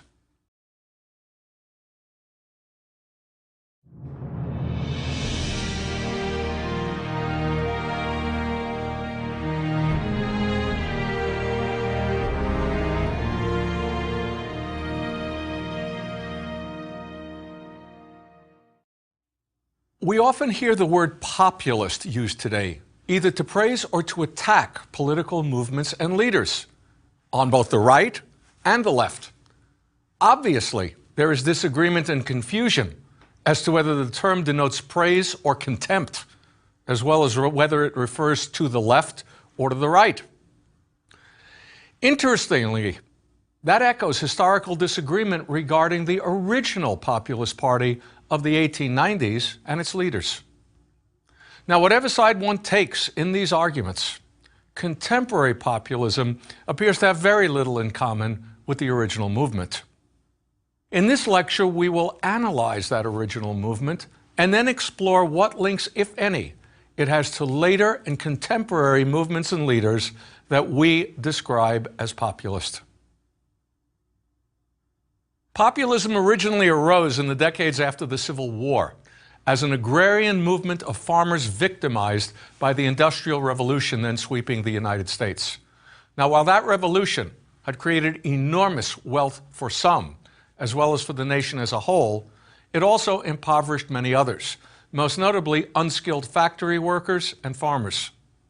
Now, today, some know about the workers' plight, but far fewer know about the farmers' plight, perhaps because such a small percentage of our population is today engaged in farming. But that was not the case in the last quarter of the 19th century. And the problems those millions of farmers faced were quite serious.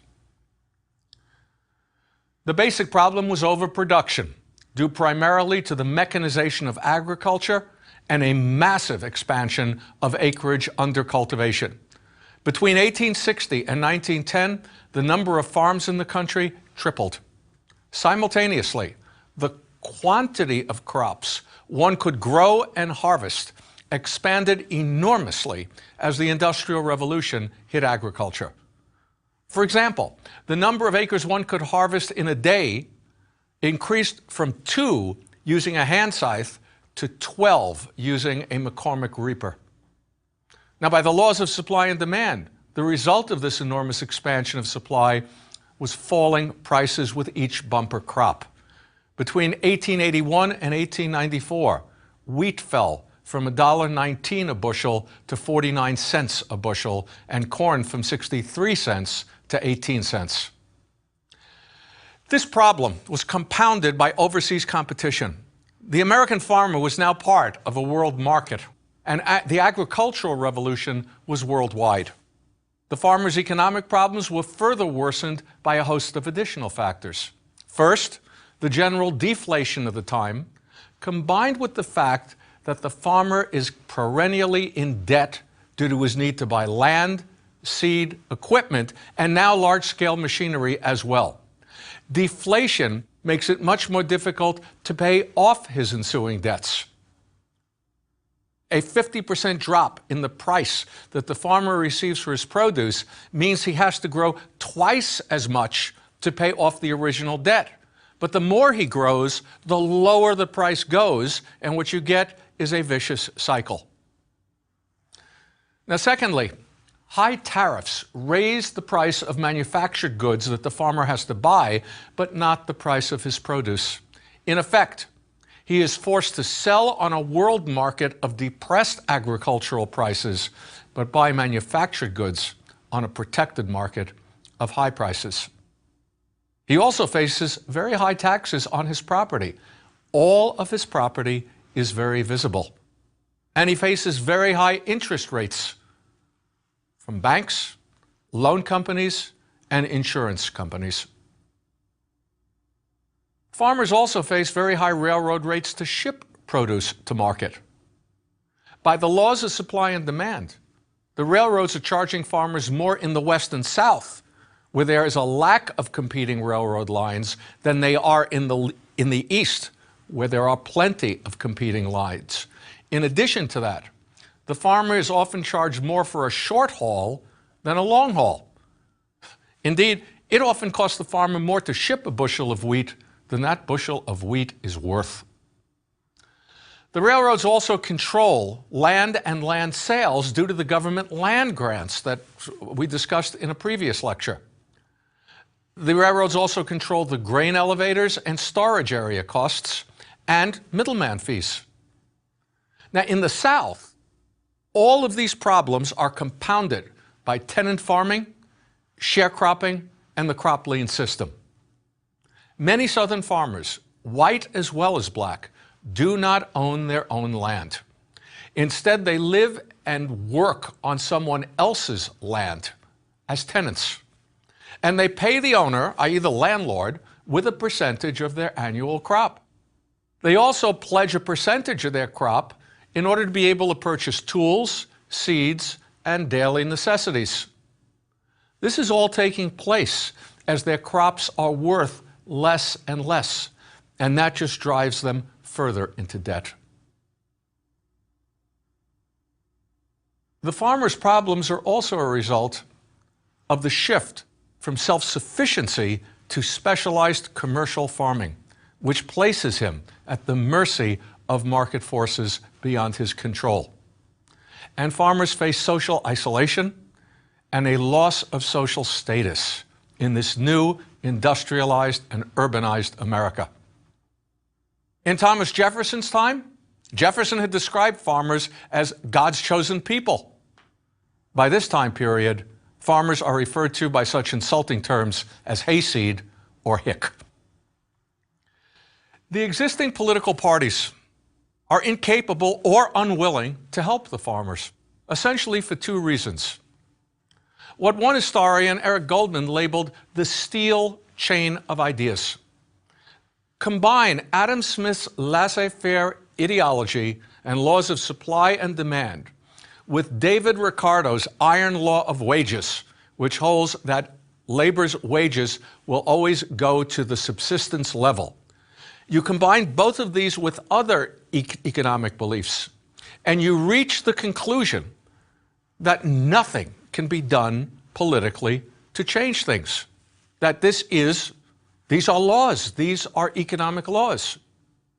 Andrew Carnegie would comment that economic inequality in the industrial era was inevitable and that it was useless to criticize what was inevitable. That's the first factor, but there is a second one, a political one. The two parties are so evenly matched at this time that elections will hinge on only 6 states and a very small number of voters. Now, one would think that that would lead to discussion of the real issues, but the very opposite happens.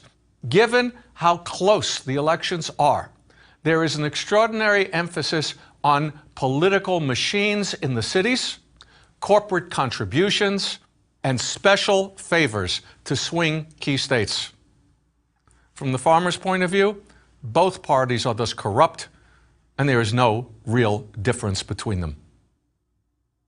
Now, as a result of all of this, the farmers begin to organize. At first, locally, with what began as a social organization, the Patrons of Husbandry, or Grange, in 1867. The Grange then became political. And you had in many states in the Midwest in the late 1870s so-called Granger laws passed to regulate the railroads. Now, at first, the Supreme Court had allowed such laws, specifically in the 1877 decision of Munn versus Illinois. But by 1886, in the Wabash cases, the court had shifted. It ruled that the state Granger laws were unconstitutional, that the railroads were interstate commerce, and thus they were a federal issue rather than a state issue. And of course, the federal government was not doing anything. That led to the formation of the farmers' alliances to elect national as well as state officials. There were 3 alliances, 1 in the Midwest and 2 in the South, 1 white and 1 black, with over 5 million members. In the election of 1890, they were very successful. They elected 6 governors, 3 senators, and 50 congressmen. In 1892, the alliances met and created the People's Party, or Populist Party, in Omaha. The party attempted to unite all farmers, all industrial workers, and all reformers. But it would be dominated by the 3 farmers' alliances. The Populist Party's platform began with apocalyptic language. We meet in the midst of a nation brought to the verge of moral, political, and material ruin. Corruption dominates the ballot box, the legislatures, the Congress, and touches even the ermine of the bench. The fruits of the toil of millions, it boldly asserted after giving examples of this moral, political, and material ruin, are boldly stolen to build up colossal fortunes for a few, unprecedented in the history of mankind. And the possessors of these, in turn, despise the republic and endanger liberty. From the same prolific womb of governmental injustice, we breed the 2 great classes, tramps and millionaires. What then followed was, as one historian has aptly stated, one of the most comprehensive reform documents in American history. The populist platform called for government ownership of the railroads, the telegraph lines, and the telephone. It also called for an end to government subsidies to private corporations. It maintained that unused land held by the railroads and other corporations, as well as aliens, was to be expropriated and held for, quote, actual settlers. It called for a graduated income tax. It called for political reforms to give power back to the people. That included the initiative, where legislation could begin by petitions signed by a large number of people rather than simply the state legislature. The referendum, whereby the people as a whole, rather than the legislative body, would vote on a bill, and the recall, where an elected official could be recalled before the end of the term of office. The platform also called for direct election of senators instead of through the state legislatures, and 1 term for the president. Nor was that the end of it. It called for an end to government subsidies for corporations and the abolition of the corporate private armies, such as the Pinkerton detectives. It called for a sub-treasury plan for the storage of grain by the government and the ability of farmers to borrow on that grain. It expressed sympathy for labor unions trying to shorten hours and called for rigid enforcement of the 8-hour day for government workers and limited immigration instead of unlimited immigration. But the plank which became the key one was the free and unlimited coinage of silver as well as gold at a ratio of 16 ounces of silver to 1 ounce of gold. Now that requires some explanation. The government had printed money as it received gold or silver, but in 1873 it agreed to accept only gold. The populists would label this the crime of '73 and would call for the acceptance of silver again at a higher rate than in the open market, so that people who had silver would bring it to the government, and the government would then create more paper money and thereby change the deflation that existed to inflation in order to be able to pay off debts more easily via the ensuing higher prices for the farmers' produce. Now, this was not a new idea. Back in the 1870s, the Greenback movement had called for keeping in circulation greenbacks, special paper money that the government had printed during the Civil War. In fact, this deflation-inflation thing is still an issue today. There is presently, and always has been, fear of the impact of a deflation. Now, opponents of what was called free silver screamed that this is unsound economics that would lead to disaster via Gresham's law, that bad money drives out good money. They also argued that the financial king at that point, England, would never accept this, nor would the rest of the world, and that it would ruin the economy of the United States. Now, Congress in 1878 and in 1890 had agreed to limited silver purchase in the Bland-Allison Act and the Sherman-Silver Purchase Act. But what the populists call for is free and unlimited coinage at the 16-to-1 ratio, with more printing of paper money as a result. This would become the populists' most popular plank. But the party's general aim, as stated in its platform, was to get an alliance of all farmers, all labor, all racists in all sections of the country. Along with the platform went a revivalist tone of holy war, impending doom, and cataclysmic confrontation. The forces of good versus the forces of evil. This can be seen in the preamble to the platform that I quoted, and in the nicknames of some of the populist leaders. Calamity Weller of Iowa, Sockless Jerry Simpson of Kansas, Bloody Bridles Waite of Colorado, Cyclone Davis of Texas. But the fury of the populists was perhaps best summarized by the statement of one Mary Lease from Kansas, who said that it was time to raise, quote, less corn and more hell. The result was the extraordinary election of 1892. In the Midwest, opponents of the populists pictured them as filthy, illiterate idiots who would wreck the country if they were elected.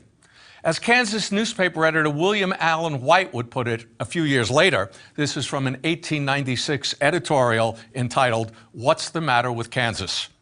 What is? What White said? We all know, yet here we are at it again. We have an old mossback Jacksonian who snorts and howls because there's a bathtub in the State House. We're running that old Jay for governor. We have another shabby, wild-eyed, rattle-brained fanatic who has said openly in a dozen speeches that, quote, the rights of the user are paramount to the rights of the owner. We're running him for Chief Justice so that capital will come tumbling over itself into this state. Oh, this is a state to be proud of. We are a people who can hold up their heads. What we need is not more money, but less capital. Fewer white shirts and brains, fewer men with business judgment, and more of those fellows who boast that they are, quote, just ordinary clodhoppers, but they know more in a minute about finance than John Sherman. We need more men who are posted, who can bellow about the crime of 73, who hate prosperity, and who think because a man believes in national honor, he is a tool of Wall Street. We've had a few of them, some 150,000, but we need more. In the South, some populists, not all of them, but some populists attempted to unite whites and blacks in a class war against the white conservatives. Tom Watson of Georgia put it this way: "You are kept apart that you may be separately fleeced of your earnings. You are made to hate each other because upon that hatred is rested the keystone of the arch of financial despotism, which enslaves you both. You are deceived and blinded that you may not see how this race antagonism perpetuates a monetary system which beggars both." Watson would nominate a black man to the party's state executive committee in Georgia and would protect that individual's home with armed white populists when racists threatened. Conservative white Democrats and realize that the South at this point is a one-party area. No Republican can be elected within the South. The struggles are all within the Democratic Party, but now the Populist Party is coming forth as an alternative. Conservative white Democrats will respond to Watson by saying that he is threatening anarchy, Negro supremacy, mongrellism, and, quote, the destruction of the Saxon womanhood of our wives and daughters. Merchants will refuse credit to farmers who won't disavow the populists. And there is violence, fraud, and intimidation in both sections of the country, along with some armed state legislatures. By the way, in the South, conservative Democrats now complete the disenfranchisement of blacks out of fear that Watson's rhetoric might work. Now, when the smoke is cleared, the Democrat Grover Cleveland has won the presidential election of 1892, but the populists have scored 1 million votes for president, which translates into 22 electoral votes. They have also elected numerous senators, congressmen, governors, and state legislators. In Grover Cleveland's first year in office, 1893, a massive depression hit. It is the worst one to date. 20% of the workforce is unemployed, and there is no government relief at all. Those who still have jobs face massive salary cuts. The results would include 1,400 strikes in 1894 alone, and violence, as government sides once again with business and sends in troops. There is also a rush on the U.S. gold reserve, and that leaves Cleveland to turn to J.P. Morgan to bail out the U.S. Treasury and to have Congress repeal the Sherman Silver Purchase Act. Cleveland does not believe in free silver, and he thinks even the Limited Silver Purchase Act is making things worse. He is dead wrong. And what he does by repealing that act makes the economic situation worse and only increases the popularity of free silver. At the same time, populist Ohio businessman Jacob Coxey organizes the first March on Washington, labeled Coxey's Army, to support his idea of a government public works program for the unemployed to be financed with paper money. He is arrested when he reaches Washington, with his marchers forced into detention camps. It is also in 1894 that the Supreme Court will declare the income tax unconstitutional. It all comes to a head in the election of 1896. The Democratic Party repudiates Cleveland as Silverites from the South and the West gain control of the Democratic Convention and place free silver, as well as many other populist proposals, in their proposed platform. That leads to a huge floor fight over whether to accept this. The last individual to speak was a 36-year-old congressman from Nebraska, William Jennings Bryan, who delivered the extraordinary speech known as the Cross of Gold speech, which ended with the following statement: having behind us the producing masses of this nation and the world, supported by the commercial interests, the laboring interests, and the toilers everywhere, we will answer their demand for a gold standard by saying to them, you shall not press down upon the brow of labor this crown of thorns. You shall not crucify mankind upon a cross of gold. Well, that got the platform passed. It also got Bryan nominated for the presidency. Gold Democrats, like Cleveland, thereupon bolted. And this initiated a major party realignment as those in favor of the gold standard moved to the Republican Party, and any Republicans in favor of free silver moved to the Democratic Party, or the Populist Party for that matter. This also put the populists in a quandary. The Democrats had taken their most popular issue. Obvious solution, fusion with the Democrats. But that means a loss of identity and much of their party platform. Whereas no fusion means that the anti-silver Republican candidate, William McKinley, will win the election. The populist solution was to agree to nominate Bryan for the presidency in their party. Democrats and the populists nominate Bryan, but to choose their own vice presidential candidate, none other than Tom Watson. The campaign will be one of the most polarized in all of American history. Bryan is portrayed as a wild-eyed radical. Businesses threaten to close if workers vote for him. McKinley's campaign manager, Mark Hanna, capitalizes on this fear to obtain massive contributions from business and brings people to McKinley's home rather than vice versa. Now, Bryan doesn't have such resources. His major resources were his youth and his extraordinary oratorical ability, though critics argued that he was like the Platte River of his home state, 6 miles wide and 6 inches deep at the mouth. For or against Bryan, he became the first presidential candidate to barnstorm the country, and he made free silver the issue. One historian, Richard Hofstadter, quipped that Bryan was the only presidential candidate to run on the strength of a monomania. The conflict in financial terms appeared to be David versus Goliath, and Goliath won. McKinley won handily. The election was a huge, overwhelming McKinley victory, 271 to 176 in the Electoral College, and 7 million popular votes for McKinley to 6.5 million for Bryan. That may not sound like a landslide, but remember, this is the era when presidential elections had often hinged on one state and 10,000 votes. Bryan carried only the South, part of the Great Plains, and the Rocky Mountain silver mining states. McKinley swept the industrial Northeast and the old Midwest. He also took the Granger states, some of the wheat states, and labor and urban areas. These did not vote for Bryan. Labor and urban voters in particular did not want inflation. That might help farmers. It would not help them. And they were personally affronted by the Bryan populist evangelical rhetoric, which they saw as anti-Catholic and anti-urban.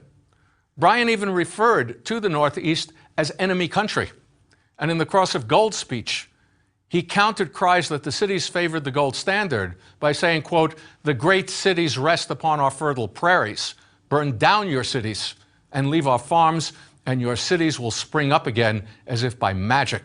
But destroy our farms, and grass will grow in the streets of every city in the country." That didn't go over too well with working men. Now, many historians, such as Richard Hofstadter, agree with the anti-Bryan voters, and they label the populists as counter-revolutionaries, reactionaries who wished to reject modernity. And that interpretation is reinforced by what happened to populism after its collapse as a third-party movement. Watson turned racist. He saw that the race card was more effective than the class card. The populists also showed streaks of anti-Semitism, anti-Catholicism, conspiracy theories. Bryan became a prohibitionist, and by the 1920s, he was defending a Tennessee law outlawing the theory of evolution. We'll talk more about that in a later lecture. Other historians disagree sharply. Now, what conclusions can we reach from all of this? Although the populists were defeated in the 1890s, some of the measures they called for in the Omaha Platform were enacted during the Progressive era and the New Deal era. Nevertheless, many of the issues that led to the populist movement lost relevance with the passage of time and with the tremendous decrease in the percentage of our population engaged in farming. Yet the word lives on in both our historical and our political controversies, as does the rhetoric of the populist platform in calls today for action to address the enormous gap between the rich and the poor and the economic plight of many Americans. Historians still debate who and what the populists were, and whether they were radical revolutionaries trying to overthrow the existing order, or progressive reformers just a few years ahead of their time, or reactionaries rejecting modernity and trying to turn the clock back in time, or just an agrarian interest group out to get its piece of the pie. Similarly, the public continues to debate what a populist is as the term is used today. Literally, populism means for the people. But which people and how? And is it forward-looking or backward-looking, hysterical, and dangerous? The answer to that depends on your own politics, as well as your views of whomever you are describing. In the 20th century, the term populist was used to describe political figures on both the left and the right. That included Eugene Debs, Robert La Follette, the progressive, Huey Long of Louisiana, and Senator Joseph McCarthy. 2008, Senator Bernie Sanders of Vermont on the left was described as a populist, while Alaska Governor Sarah Palin, vice presidential nominee of the Republican Party, was also described as a populist. People who are labeled populists are described in both positive terms, such as man or woman of the people, and in negative terms, such as ignorant demagogue, depending upon whether one is at the same end of the political spectrum, the opposite end, or somewhere in the middle. Such descriptions and disagreements echo descriptions and disagreements regarding the populists more than a century ago, despite what appears to be the lack of relevance to our lives today of the specific problems they faced and their attempted solutions.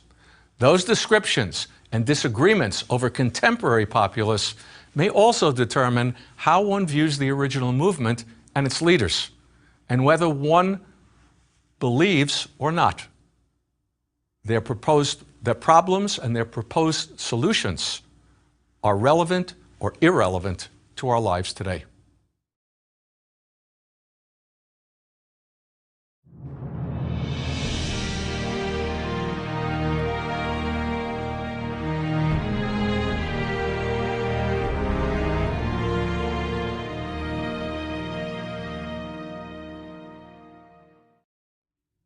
During the early 21st century, a movement gained traction in this country to rescind the collective bargaining rights of unionized teachers and other state employees.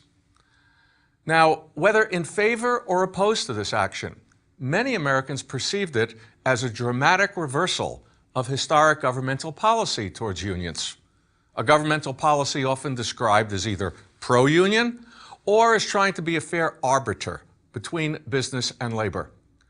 But in reality, that 21st century effort is a continuation or reassertion of traditional government hostility to labor unions, a hostility that dates back at least to the last third of the 19th century, if not earlier.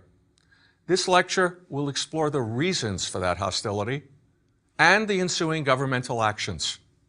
It will also explore the responses of American labor during the late 19th century, responses that separated American workers sharply from their European counterparts.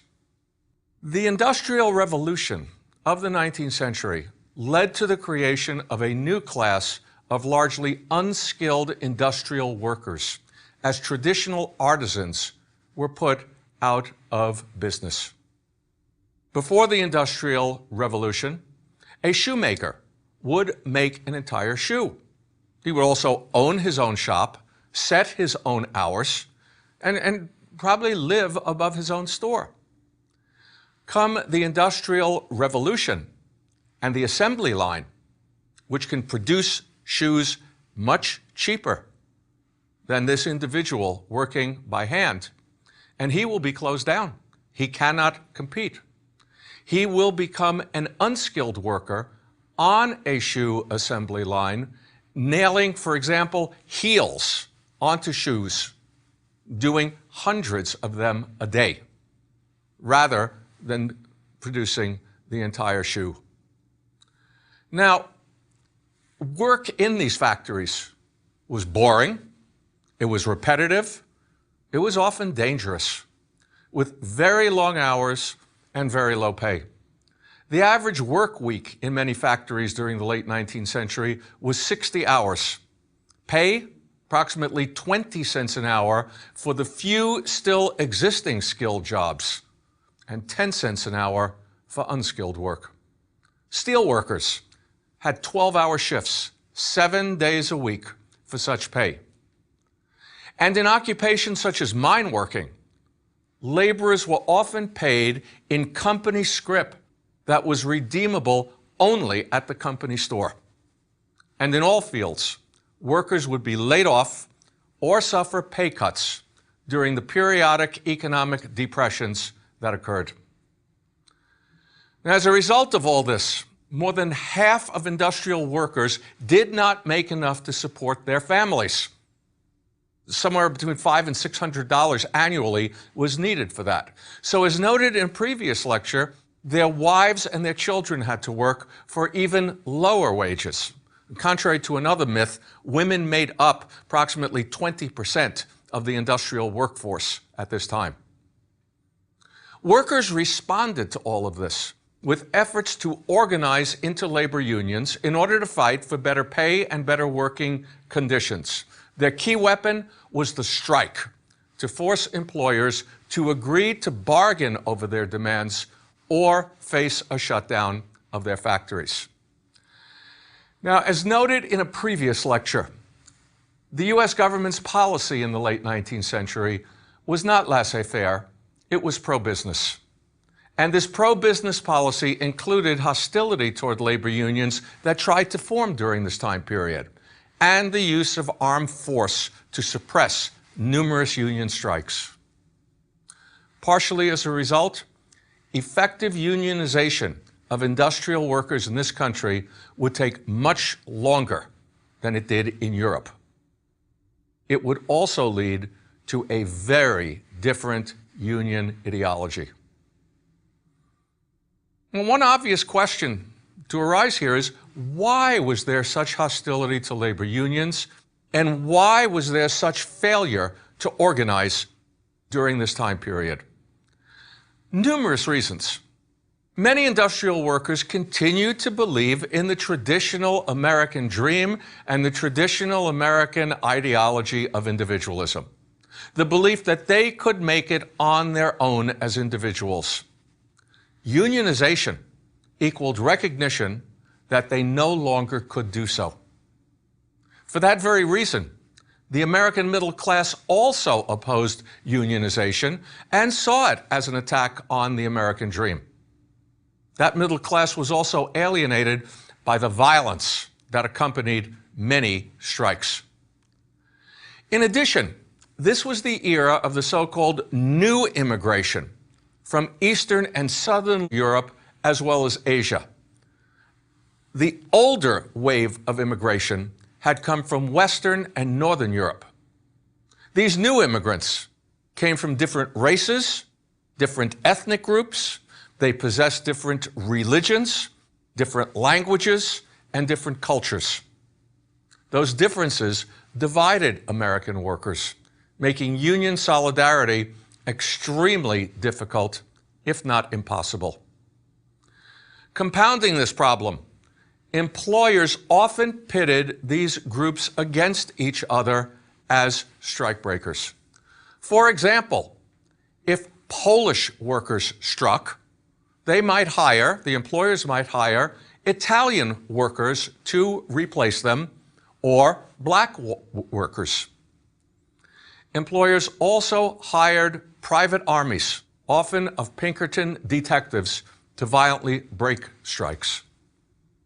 Unions also often collapsed under economic pressure during the periodic depressions that racked the country during this time period. In addition, and as previously noted, the courts defined corporations as individuals possessing the same guaranteed rights as citizens. Consequently, the courts voided state laws that attempted to regulate industry as violations of the Equal Protection Clause in the 14th Amendment. The courts also issued injunctions against union strikes on the grounds that they threatened property rights and, in an incredible irony, previously noted that these strikes constituted a restraint of trade in violation of the 1890 Sherman Antitrust Act. And both state and national governments would use armed force to enforce these injunctions and to break strikes. Now, on the state level, again as previously noted, this led to the revival of the largely moribund state militia system through government support of volunteer militia units that came to be known as the National Guard. And on the national level, it would lead to the use of the United States Army against strikers. Now, in a previous lecture, we looked at the railroad strike of 1877 and very briefly at the 1894 Pullman strike to illustrate the government's use of military force against unions as one way the government did not have a laissez-faire attitude towards business. In this lecture, we will take a much closer look at the Pullman strike. We will also examine the 1892 Homestead strike to explore government-labor relations during this time. Let's look first at the 1892 Homestead strike at the Carnegie Steel plant in Homestead, Pennsylvania. That plant employed 3,000 unskilled workers. They were paid 14 cents per hour for a 10-hour day, 6 to 7 days a week. There were also 800 skilled and unionized workers at the plant. They did much better. They were getting paid anywhere from $50 to $70 a week, but only when the mill was on full production. Only 40% of steel workers worked a full year. The average was 32 weeks per year. The factories would close when demand was not sufficient to keep them open. In 1889, Carnegie appointed Henry Frick, who already had a reputation as a union buster, to manage the Homestead plant. And he instructed Frick to sign no new union contract with the skilled workers when the old one expired in June 1892.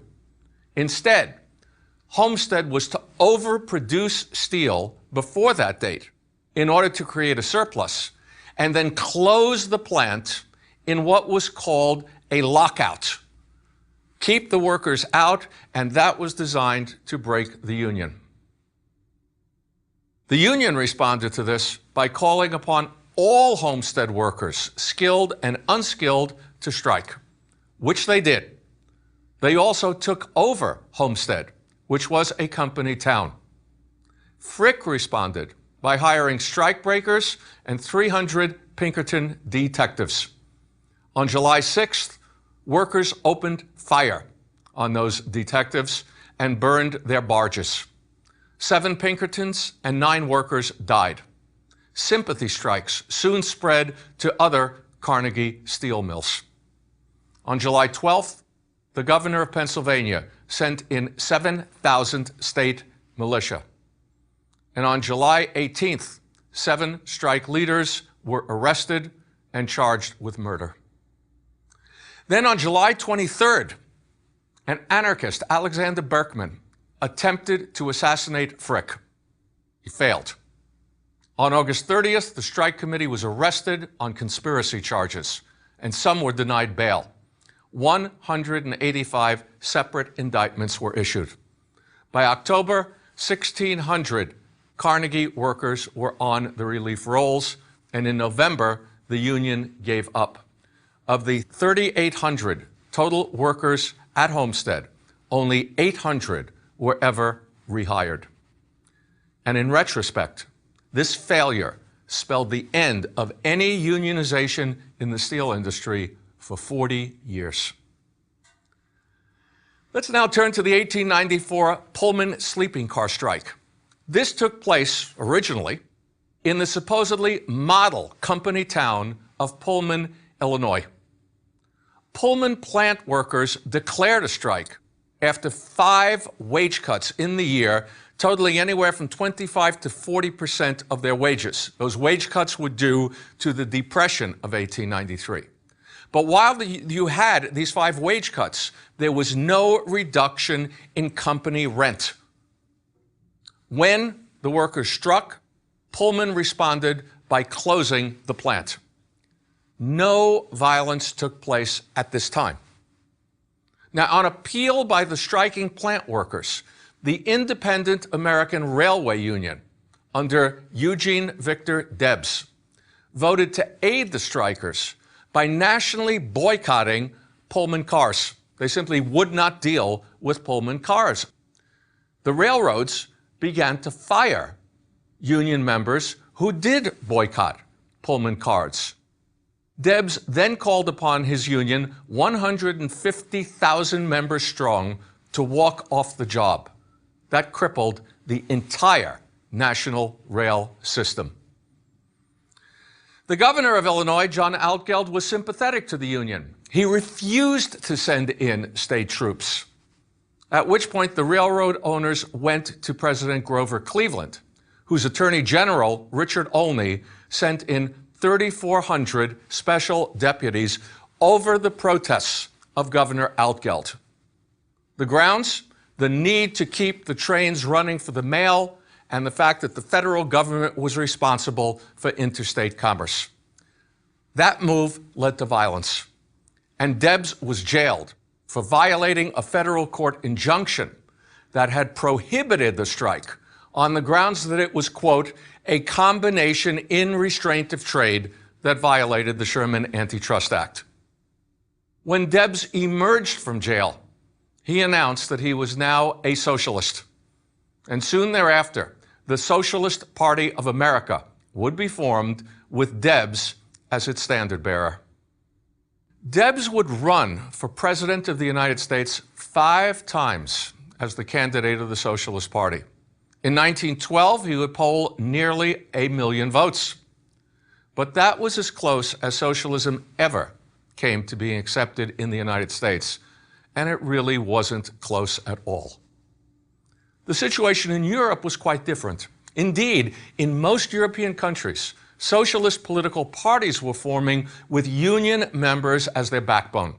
They demanded not merely better working conditions and wages, but an end to the entire capitalist system via a government takeover of the factories. Now, many of these socialist parties would emerge as the largest parties within their countries.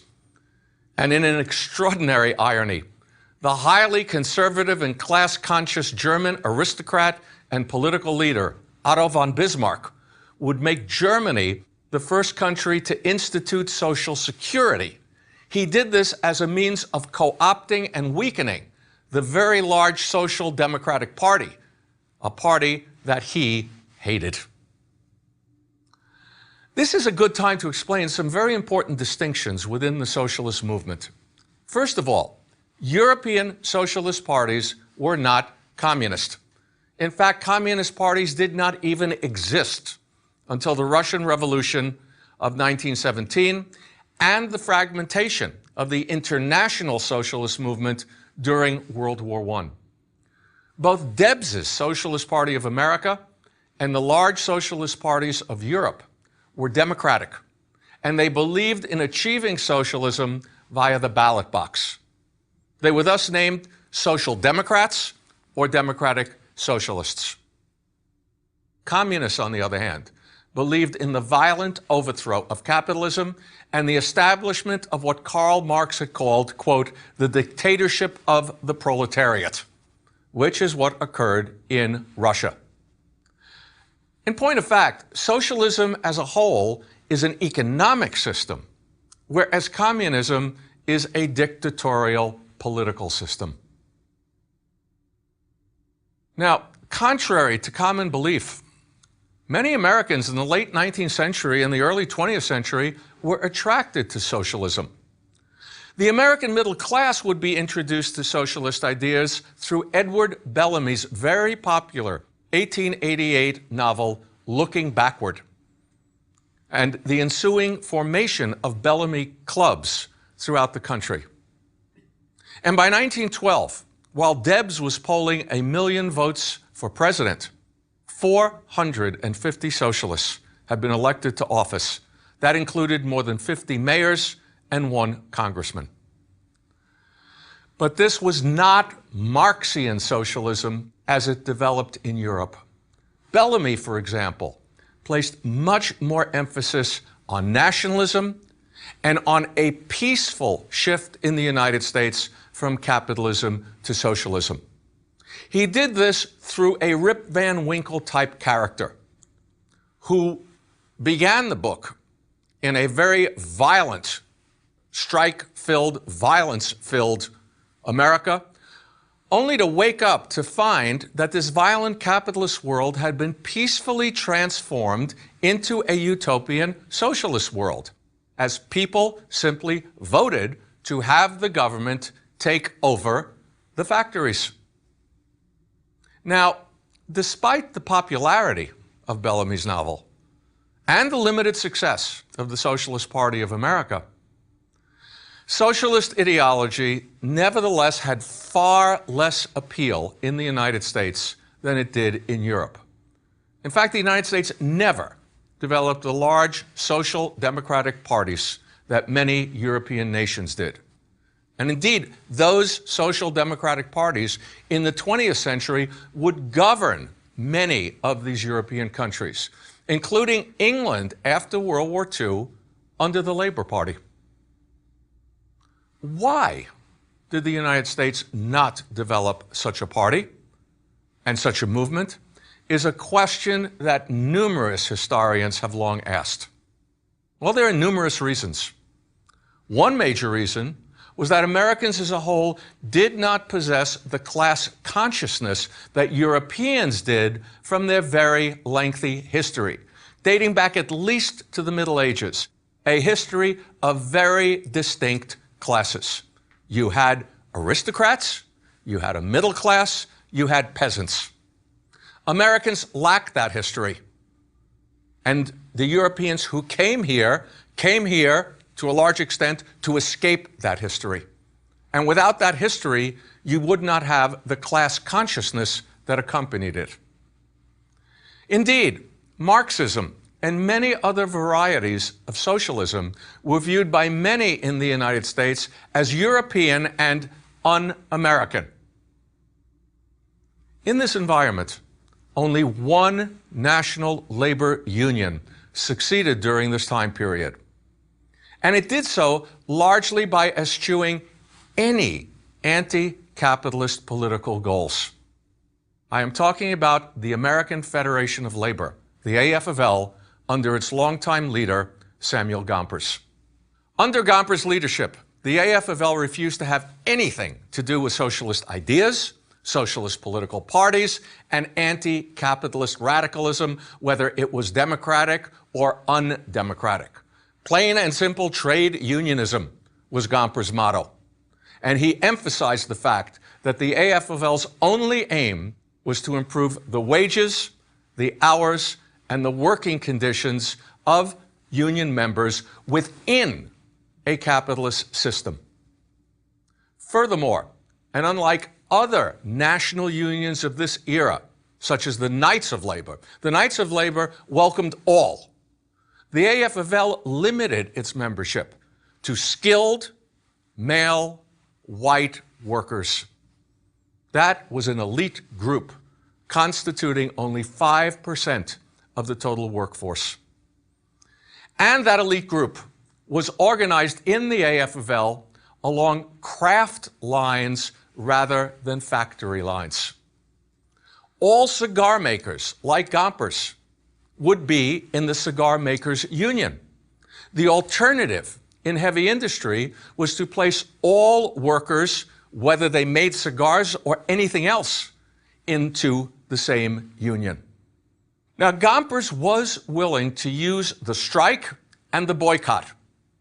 He was also willing to back specific candidates from existing political parties, but only to obtain his limited goals of higher wages, shorter hours, relief from technological unemployment, and pro-labor legislation. In effect, he was willing to use what were perceived in the late 19th century as radical means, but only for limited conservative ends.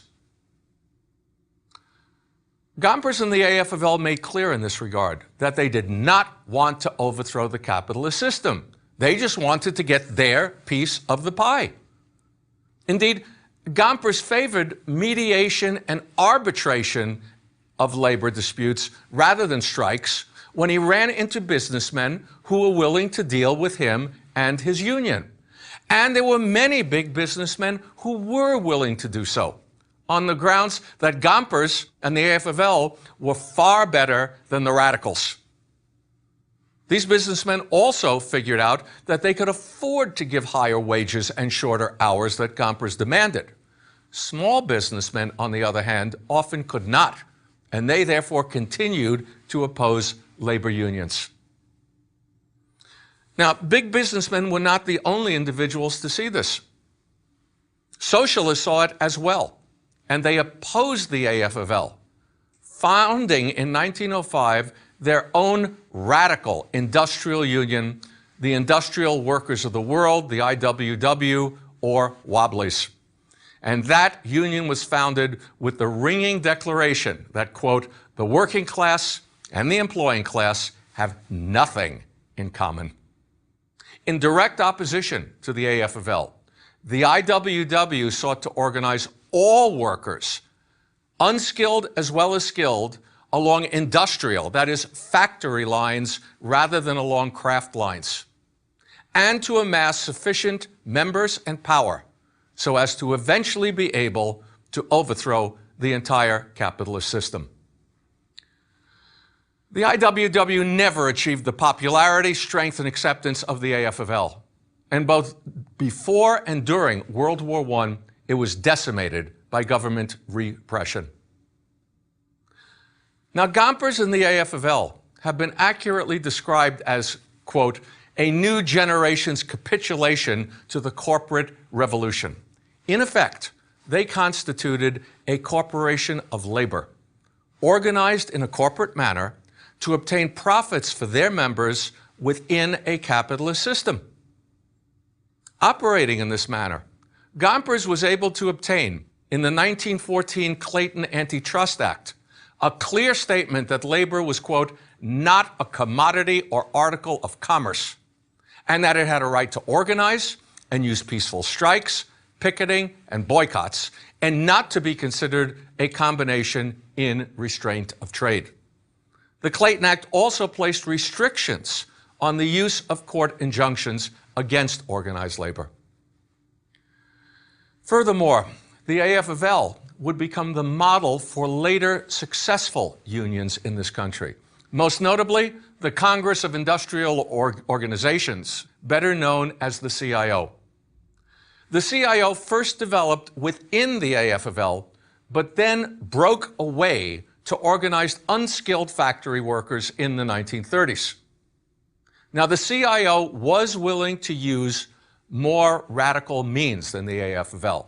In particular, rather than striking outside the factory, CIO workers would sit down inside the factory, thereby closing down the factory making it impossible for employers to hire strikebreakers. But the CIO similarly accepted the capitalist system and, like the AFL, simply asked for its piece of the pie as well. Franklin D. Roosevelt's New Deal, as we will see, broke with traditional governmental policy in the 1930s by supporting this effort and supporting unionization in general, most notably with the 1935 Wagner Labor Relations Act. And in effect, the CIO, this new and powerful corporate union, along with the AFL, replaced through the activities of its members and its financial donations the many corporate businesses that broke with Roosevelt and the Democratic Party in the 30s over this and over the entire New Deal. But the New Deal's break with past governmental policy should not be overstated. Indeed, during and after World War II, Roosevelt and his successor, Harry Truman, proved more than willing to move against union strikes, especially in the coal and steel industries, when those strikes were perceived as endangering the national welfare. Furthermore, a Republican Congress would in 1947 pass the Taft-Hartley Act over Truman's veto, and that act placed sharp limits on labor union activities, including strikes. Now, despite his veto of the bill, which was overridden, Truman would wind up using the act on numerous occasions. So would his successors. And in 1981, President Ronald Reagan would fire striking air traffic controllers who had refused to obey his order to end this illegal strike and return to work. Union membership as a percentage of the workforce also declined in the last third of the 20th century, as the economic base of the United States moved away from heavy industry, and with that came a decline in union power.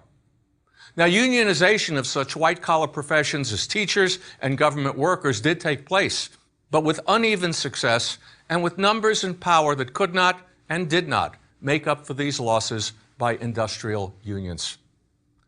Whether total union power is now so reduced as to lead to an end to collective bargaining rights for at least some unions remains unclear and to be seen. What is clear is that what is occurring in the 21st century is far from an aberration and a break with past history. Indeed, the real aberration is the pro-union policies of the New Deal during the 1930s.